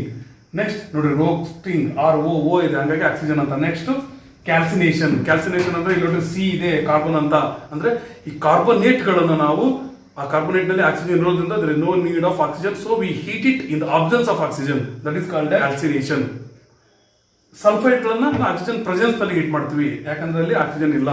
ಇವು ಎರಡು ಮೆಥಡ್ ಗಳನ್ನ ಆಕ್ಸಿಡೇಷನ್ ಮಾಡೋದನ್ನ ನೋಡಿದ್ವಿ. ನಂತರ ರಿಡಕ್ಷನ್ ನಲ್ಲಿ ರೆಡ್ಯೂಸಿಂಗ್ ಏಜೆಂಟ್ಸ್, ಕಾರ್ಬನ್ ಅಂದ್ರೆ ಕೋಕ್, ಕಾರ್ಬನ್ ಮೊನಾಕ್ಸೈಡ್, ಹೈಡ್ರೋಜನ್, ಇವುಗಳನ್ನು ಬಳಸಿ ನಾವು ರೆಡ್ಯೂಸ್ ಮಾಡಿದ್ವಿ. ಜೊತೆಗೆ ಮರ್ಕ್ಯುರಿ ಮತ್ತು ಸಿಲ್ವರ್ ಗಳನ್ನ ಕೇವಲ ಹೀಟ್ ಮಾಡಿದ್ರೆ ಸಾಕು, ರಿಡಕ್ಷನ್ ಆಗೇ ಬಿಡುತ್ತೆ. ನಂತರ ನೋಡಿದಂಥದ್ದು ಎಲೆಕ್ಟ್ರೋಲಿಸಿಸ್ ಮೂಲಕ ಮೋಸ್ಟ್ ರಿಯಾಕ್ಟಿವ್ ಮೆಟಲ್ ಓರ್ ಗಳನ್ನ ಯಾವ ರೀತಿ ನಾವು ರೆಡ್ಯೂಸ್ ಮಾಡಬಹುದು ಅಂತ. ಅದರ ನಂತರ ಲಾಸ್ಟ್ ಸ್ಟೆಪ್ ನಾವು ನೋಡ್ತಾ ಇರೋದು ರಿಫೈನಿಂಗ್ ಅಥವಾ ಪ್ಯೂರಿಫಿಕೇಶನ್ ಆರ್ ಡಿಸ್ಟಿಲೇಷನ್. ನೋಡಿ, ನಾವು ಇಲ್ಲಿ ಈ ರಿಡಕ್ಷನ್ ಮಾಡಿ ಯಾವ ಮೆಟಲ್ ಅನ್ನು ತಗೊಂಡಿದ್ವಿ ಅದು ಕಂಪ್ಲೀಟ್ ಆಗಿ ಪ್ಯೂರ್ ಅಲ್ಲ, ಅರ್ಥ ಆಯ್ತಾ? ಇದು ಒಂದು 80%, 90%, 93%, 95% ಈ ರೀತಿ ಪ್ಯೂರ್ ಇರ್ಬೋದು, ಅಥವಾ ಇದಕ್ಕಿಂತ ಸ್ವಲ್ಪ ಕಡಿಮೆ ಇರ್ಬೋದು. ಅದರಲ್ಲಿ ಕಂಪ್ಲೀಟ್ ಆಗಿ ಪ್ಯೂರ್ ಇರುವಂತಹ ಮೆಟಲ್ ಬೇಕಂದಾಗ ಏನ್ ಮಾಡ್ತೀವಿ ನಾವು? ಬಳಸುವಂತಹ ಸಿಸ್ಟಮ್ ನಿಮ್ಮ ಟೆಕ್ಸ್ಟ್ ಬುಕ್ ನಲ್ಲಿ ಒಂದು ಫಿಗರ್ ಮೂಲಕ ಕೊಟ್ಟಿದ್ದಾರೆ. ನೀವು ಟೆಕ್ಸ್ಟ್ ಬುಕ್ ನಲ್ಲಿ ಕೊಟ್ಟಿರುವಂತ ಒಂದೊಂದು ಫಿಗರ್ ಅನ್ನು, ಒಂದೊಂದು ಆಕ್ಟಿವಿಟಿಯನ್ನು ನೆಗ್ಲೆಕ್ಟ್ ಮಾಡಬಾರ್ದು. ಯಾಕಂದ್ರೆ ಒಂದೊಂದು ಬಾಕ್ಸ್ ನಲ್ಲಿ ಕೊಟ್ಟಿರುವಂತದ್ದು, ಒಂದೊಂದು ಫಿಗರ್ ನಲ್ಲಿ ಕೊಟ್ಟಿರುವಂತದ್ರ ಮೇಲೆ ಸಹ ಕ್ವಶನ್ ಕೇಳ್ತಾರೆ. ನಾವೇ ಅನ್ಕೊಂಡಿರ್ತೀವಿ ಟೆಕ್ಸ್ಟ್ ಬುಕ್ ನಲ್ಲಿ ಇರುವಂತ ಎಕ್ಸ್ಪ್ಲನೇಷನ್ ಮೇಲೆ ಕ್ವಶನ್ ಬರ್ತವೆ ಅಂತ ಅನ್ಕೊಂಡು ಓದ್ತೀವಿ. ಆ ರೀತಿ ಓದಿದಾಗ ನಮಗೇನೋ ಇಲ್ಲದ ಕ್ವಶನ್ ಬಂದ್ಬಿಡ್ತು ಅಂತ ಅನ್ಸುವಂತ ಚಾನ್ಸ್ ಹೆಚ್ಚಿರುತ್ತೆ. ಅದಕ್ಕೋಸ್ಕರ ಹೇಳ್ತೀನಿ, ಇಲ್ಲಿ ನಿಮ್ಮ ಟೆಕ್ಸ್ಟ್ ಬುಕ್ ನಲ್ಲಿ ಎಲೆಕ್ಟ್ರೋಲೈಟಿಕ್ ರಿಫೈನಿಂಗ್ ಅನ್ನುವಂತ ಒಂದು ಕಾನ್ಸೆಪ್ಟ್ ಅನ್ನ ಕಾಪರ್ ಮೇಲೆ ಕಂಪೇರ್ ಮಾಡಿ ಕೊಟ್ಟಿದ್ದಾರೆ. ಯಾಕಂದ್ರೆ ಈ ರೀತಿ ಇಂಪ್ಯೂರ್ ಇರುವಂತಹ ಮೆಟಲ್ಸ್ ಅನ್ನ ಕಂಪ್ಲೀಟ್ ಆಗಿ 99.999% ಪ್ಯೂರ್ ಮಾಡೋದಕ್ಕೆ ಬಳಸುವಂತಹ ವೈಡ್ಲಿ ಅಕ್ಸೆಪ್ಟೆಡ್ ಮೆಥಡ್ ಅದು ಯಾವುದು? Electrolytic refining. ಇದನ್ನ ಯಾವ ರೀತಿ ಮಾಡ್ತಾರೆ ಅಂದ್ರೆ, ಮತ್ತೆ ಒಂದು ಕಂಟೈನರ್, ಅದರಲ್ಲಿ ಎಲೆಕ್ಟ್ರೋಲೈಟ್ ಅನ್ನ ಬಳಸಿರ್ತಾರೆ. ಯಾವ ಎಲೆಕ್ಟ್ರೋಲೈಟ್ ಬಳಸ್ತಾರೆ ಅಂದ್ರೆ, ಯಾವ ಮೆಟಲ್ ಅನ್ನ ನಾವು ಕಂಪ್ಲೀಟ್ ಆಗಿ ಪ್ಯೂರಿಫೈ ಮಾಡಬೇಕು ಅದರ ಆಸಿಡಿಕ್ ಕಂಡೀಷನ್ ಇರುವಂತಹ ಎಲೆಕ್ಟ್ರೋಲೈಟ್ ಅನ್ನ ಬಳಸ್ತಾರೆ. ಈಗ ಫಾರ್ ಎಕ್ಸಾಂಪಲ್, ನೀವು ಕಾಪರ್ ಅನ್ನ ನೀವು ಪ್ಯೂರ್ ಫಾರ್ಮ್ ನಲ್ಲಿ ನೋಡ್ಬೇಕಂದ್ರೆ ಯಾವ ಆಸಿಡ್ ಜೊತೆ ಇದನ್ನ ನಾವು ಸೊಲ್ಯೂಷನ್ ಆಗಿ ಮಾಡಬಹುದು? ಕಾಪರ್ ಸಲ್ಫೇಟ್, ಹೌದಾ? ಈ ಕಾಪರ್ ಸಲ್ಫೇಟ್ ಸೊಲ್ಯೂಷನ್ ನೋಡ್ರಿ ಇಲ್ಲಿ ಹಾಕಿರ್ತಾರೆ. ಒಂದು ಕಡೆ ಆನೋಡ್, ಇನ್ನೊಂದು ಕಡೆ ಕ್ಯಾಥೋಡ್. ಈ ಪ್ಲೇಟ್ ಗಳನ್ನ ಪ್ಲೇಸ್ ಮಾಡಿರ್ತಾರೆ. ಆನೋಡ್ ಸ್ಟ್ರಿಪ್ ಇಂಪ್ಯೂರ್ ಕಾಪರ್ ಅನ್ನ ಹೊಂದಿರುತ್ತೆ, ಅಂದ್ರೆ ಫುಲ್ ಪ್ಯೂರಿಫೈಡ್ ಅಲ್ಲ. ಈಗ ನಾವು 4th ಸ್ಟೆಪ್ ಇಂದ ಅಥವಾ ಇಲ್ಲಿ ಪ್ರಕಾರ ನೋಡಿದ್ರೆ ಇಲ್ಲಿ 2ನೇ ಸ್ಟೆಪ್ ಇಂದ ತಗೊಂಡಿರ್ತೀವಲ್ಲ, ಆ ಇಂಪ್ಯೂರ್ ಕಾಪರ್ ಅನ್ನ ಆನೋಡ್ ಪ್ಲೇಟ್ ಆಗಿ ಮಾಡಿರ್ತಾರೆ. ಕ್ಯಾಥೋಡ್ ಪ್ಲೇಟ್ ಆಗಿ ಅಂದ್ರೆ ನೆಗೆಟಿವ್ ಪ್ಲೇಟ್ ಆಗಿ ಅಥವಾ ಸ್ಟ್ರಿಪ್ ಆಗಿ ಪ್ಯೂರ್ ಕಾಪರ್ ಪ್ಲೇಟ್ ಅನ್ನ ಮಾಡಿರ್ತಾರೆ. ಈ ಪ್ಯೂರ್ ಕಾಪರ್ ಪ್ಲೇಟ್ ಎಲ್ಲಿಂದ ಬಂತಂದ್ರೆ ಮೊದಲೇ ರೆಡಿ ಮಾಡಿ ಇಟ್ಕೊಂಡಿರ್ತಾರೆ, ಅರ್ಥ ಆಯ್ತಾ? ಈ ರೀತಿ ಇಟ್ಟು ಇಲ್ಲಿ ಎಲೆಕ್ಟ್ರಿಸಿಟಿ ಪಾಸ್ ಮಾಡಿದಾಗ ಈ ಆನೋಡ್ ನಿಂದ ಅಂದ್ರೆ ಇಂಪ್ಯೂರ್ ಕಾಪರ್ ಏನಿದೆ ಅದರಿಂದ ಪ್ಯೂರ್ ಕಾಪರ್ ಸಪರೇಟ್ ಆಗಿ ಹೊರಗಡೆ ಬಂದು ಈ ಎಲೆಕ್ಟ್ರೋಲೈಟ್ ನಲ್ಲಿ ಅಥವಾ ಈ ಕಾಪರ್ ಸಲ್ಫೇಟ್ ಸೊಲ್ಯೂಷನ್ ನಲ್ಲಿ ಡಿಸಾಲ್ವ್ ಆಗುತ್ತೆ. ಇದರಲ್ಲಿ ಡಿಸಾಲ್ವ್ ಆದ ತಕ್ಷಣ ಎಲೆಕ್ಟ್ರೋಲೈಟ್ ನಿಂದ ಪ್ಯೂರ್ ಕಾಪರ್ ಅದೇ ಪ್ರಮಾಣದ ಅಂದ್ರೆ ಅದೇ amount of the same amount of pure copper ಇಲ್ಲಿ ಡಿಸಾಲ್ವ್ ಆಗ್ತದೆ, ಈ ಕಡೆ ಅದೇ ಅಮೌಂಟ್ ಎಂದು ರಿಲೀಸ್ ಆಗುತ್ತೆ. ರಿಲೀಸ್ ಆಗಿ ಇದು ಕ್ಯಾಥೋಡ್ ಕಡೆ ಹೋಗಿ ಅಂದ್ರೆ ಪ್ಯೂರ್ ಕಾಪರ್ ಪ್ಲೇಟ್ ಏನಿದೆ, ಸ್ಟ್ರಿಪ್ ಏನಿದೆ ಅದು ಕಡೆ ಹೋಗಿ ಸೇರ್ಕೊಡುತ್ತೆ. ನೀವು ಇಲ್ಲಿ ನೋಡಬಹುದು ಅದು ಯಾವ ರೀತಿ ಪ್ರೋಸೆಸ್ ನಡೀತಾ ಇದೆ ಅಂತ. ಈ ಆನೋಡ್ ಅಥವಾ ಇಂಪ್ಯೂರ್ ಪ್ಲೇಟ್ ಇಂದ ಕಾಪರ್ ರಿಲೀಸ್ ಆಯ್ತು, ಎಲೆಕ್ಟ್ರೋಲೈಟ್ ನಲ್ಲಿ ಹೋಯ್ತು. ನಂತರ ಈ ಎಲೆಕ್ಟ್ರೋಲೈಟ್ ಇಂದ ಪ್ಯೂರ್ ಕಾಪರ್ ಈ ಕ್ಯಾಥೋಡ್ ನಲ್ಲಿ ಹೋಗಿ ಸೇರ್ಕೊಳ್ತು.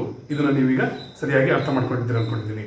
ಸಾಲ್ಯುಬಲ್ ಇಂಪ್ಯೂರಿಟೀಸ್ ಸೊಲ್ಯೂಷನ್ ಅಲ್ಲಿ ಡಿಸಾಲ್ವ್ ಆಗ್ತವೆ, ಆದ್ರೆ ಇನ್ಸಾಲ್ಯುಬಲ್ ಇಂಪ್ಯೂರಿಟೀಸ್ ಆನೋಡ್ ನ ಕೆಳಗಡೆ ಸೆಟಲ್ ಡೌನ್ ಆಗ್ತವೆ. ಇದನ್ನ ಆನೋಡ್ ಮಡ್ ಅಂತ ಅಂತೀವಿ, ಅರ್ಥ ಆಯ್ತಾ?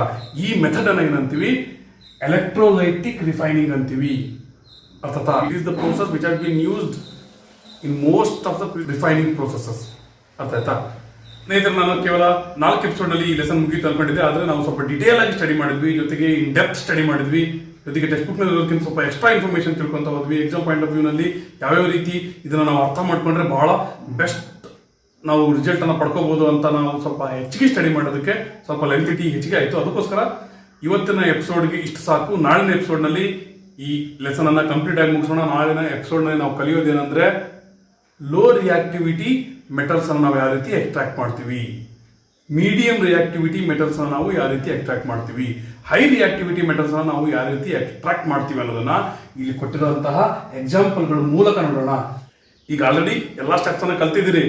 ಈಗ ಇಂಡಿವಿಜುವಲ್ ಆಗಿ ಒಂದೊಂದು ಮೆಟಲ್ಸ್ ಅನ್ನ ಯಾವ ರೀತಿ ಎಕ್ಸ್ಟ್ರಾಕ್ಟ್ ಮಾಡ್ತಾರೆ ಅನ್ನೋದನ್ನ ನೀವು ಕಲಿತೀರಿ. ಅದು ಬಹಳ ಅಂದ್ರೆ ಬಹಳ ಸುಲಭ ಆಗುತ್ತೆ, ನಿಮಗೆ ಟಫ್ ಅನ್ಸೋದಿಲ್ಲ. ಯಾಕಂದ್ರೆ ಬಹಳ ಇನ್ಫಾರ್ಮೇಶನ್ ಈಗ ಆಲ್ರೆಡಿ ತಿಳ್ಕೊಂಡ್ಬಿಟ್ಟಿದ್ದೀರಿ. ಎಕ್ಸ್ಟ್ರಾಕ್ಷನ್ ಯಾವ ರೀತಿ ಮಾಡ್ತಾರೆ ಎಲ್ಲದೂ ನಿಮ್ಗೆ ಗೊತ್ತಿದೆ. ಹಾಗಾಗಿ ನಾಳಿನ ಎಪಿಸೋಡ್ ನಲ್ಲಿ ನೀವು ಕಲಿಯುವಂಥದ್ದು ಬಹಳ ಅಂದ್ರೆ ಬಹಳ ಈಸಿ ಇರುವಂತ ಕಾನ್ಸೆಪ್ಟ್ಗಳು. ಮತ್ತು ಕೊನೆಯದಾಗಿ ಕರೋಜನ್ ಮತ್ತು ಪ್ರಿವೆನ್ಷನ್ ಆಫ್ ಕರೋಜನ್, ಇವುಗಳನ್ನು ನಾಳಿನ ಎಪಿಸೋಡ್ ನಲ್ಲಿ ಪಕ್ಕ ಮುಗಿಸ್ತೀನಿ. ನಾವು ಅನ್ಕೊಳ್ಳೋದಕ್ಕಿಂತ ಒಂದು ಎಪಿಸೋಡ್ ಎಕ್ಸ್ಟ್ರಾ ಆಯ್ತು. ಅದು ಏನಂತಾರೆ ಆಲ್ ಇಸ್ ವೆಲ್, ಆಗೋದೆಲ್ಲ ಒಳ್ಳೇದಕ್ಕೆ. ಹಾಗಾಗಿ ನೀವು ಬಹಳ ಅಂದ್ರೆ ಬಹಳ ಉತ್ತಮವಾದಂತಹ ಒಳ್ಳೆ ಇನ್ಫಾರ್ಮೇಶನ್ಗಳನ್ನು ಪಡ್ಕೊಂಡಿದ್ದೀರಿ. ಓಕೆ, ಇವತ್ತಿನ ವಿಡಿಯೋದಲ್ಲಿ ಇಷ್ಟು ಸಾಕು. ನಾಳಿನ ವಿಡಿಯೋದಲ್ಲಿ ಈಗ ಹೇಳಿದಂಥ ಎಲ್ಲ ಕಾನ್ಸೆಪ್ಟ್ಗಳನ್ನು ಕಲಿಯೋಣ, ಜೊತೆಗೆ ಲೆಸನ್ ಕಂಪ್ಲೀಟ್ ಆಗಿ ಮುಗಿಸ್ಬಿಡೋಣ. ನೆಕ್ಸ್ಟ್ ಯಾವ ಲೆಸನ್ ಮಾಡ್ಬೇಕಂತ ನೀವೇ ಹೇಳಿ, ಕಮೆಂಟ್ ಬಾಕ್ಸ್ನಲ್ಲಿ ಕಾಮೆಂಟ್ ಹಾಕಿ ನೆಕ್ಸ್ಟ್ ಲೆಸನ್ ಯಾವುದು ಅಂತ. ಇಲ್ಲಿವರೆಗೂ ನೋಡೋದಕ್ಕೆ ಧನ್ಯವಾದಗಳು. Take care, bye, be happy.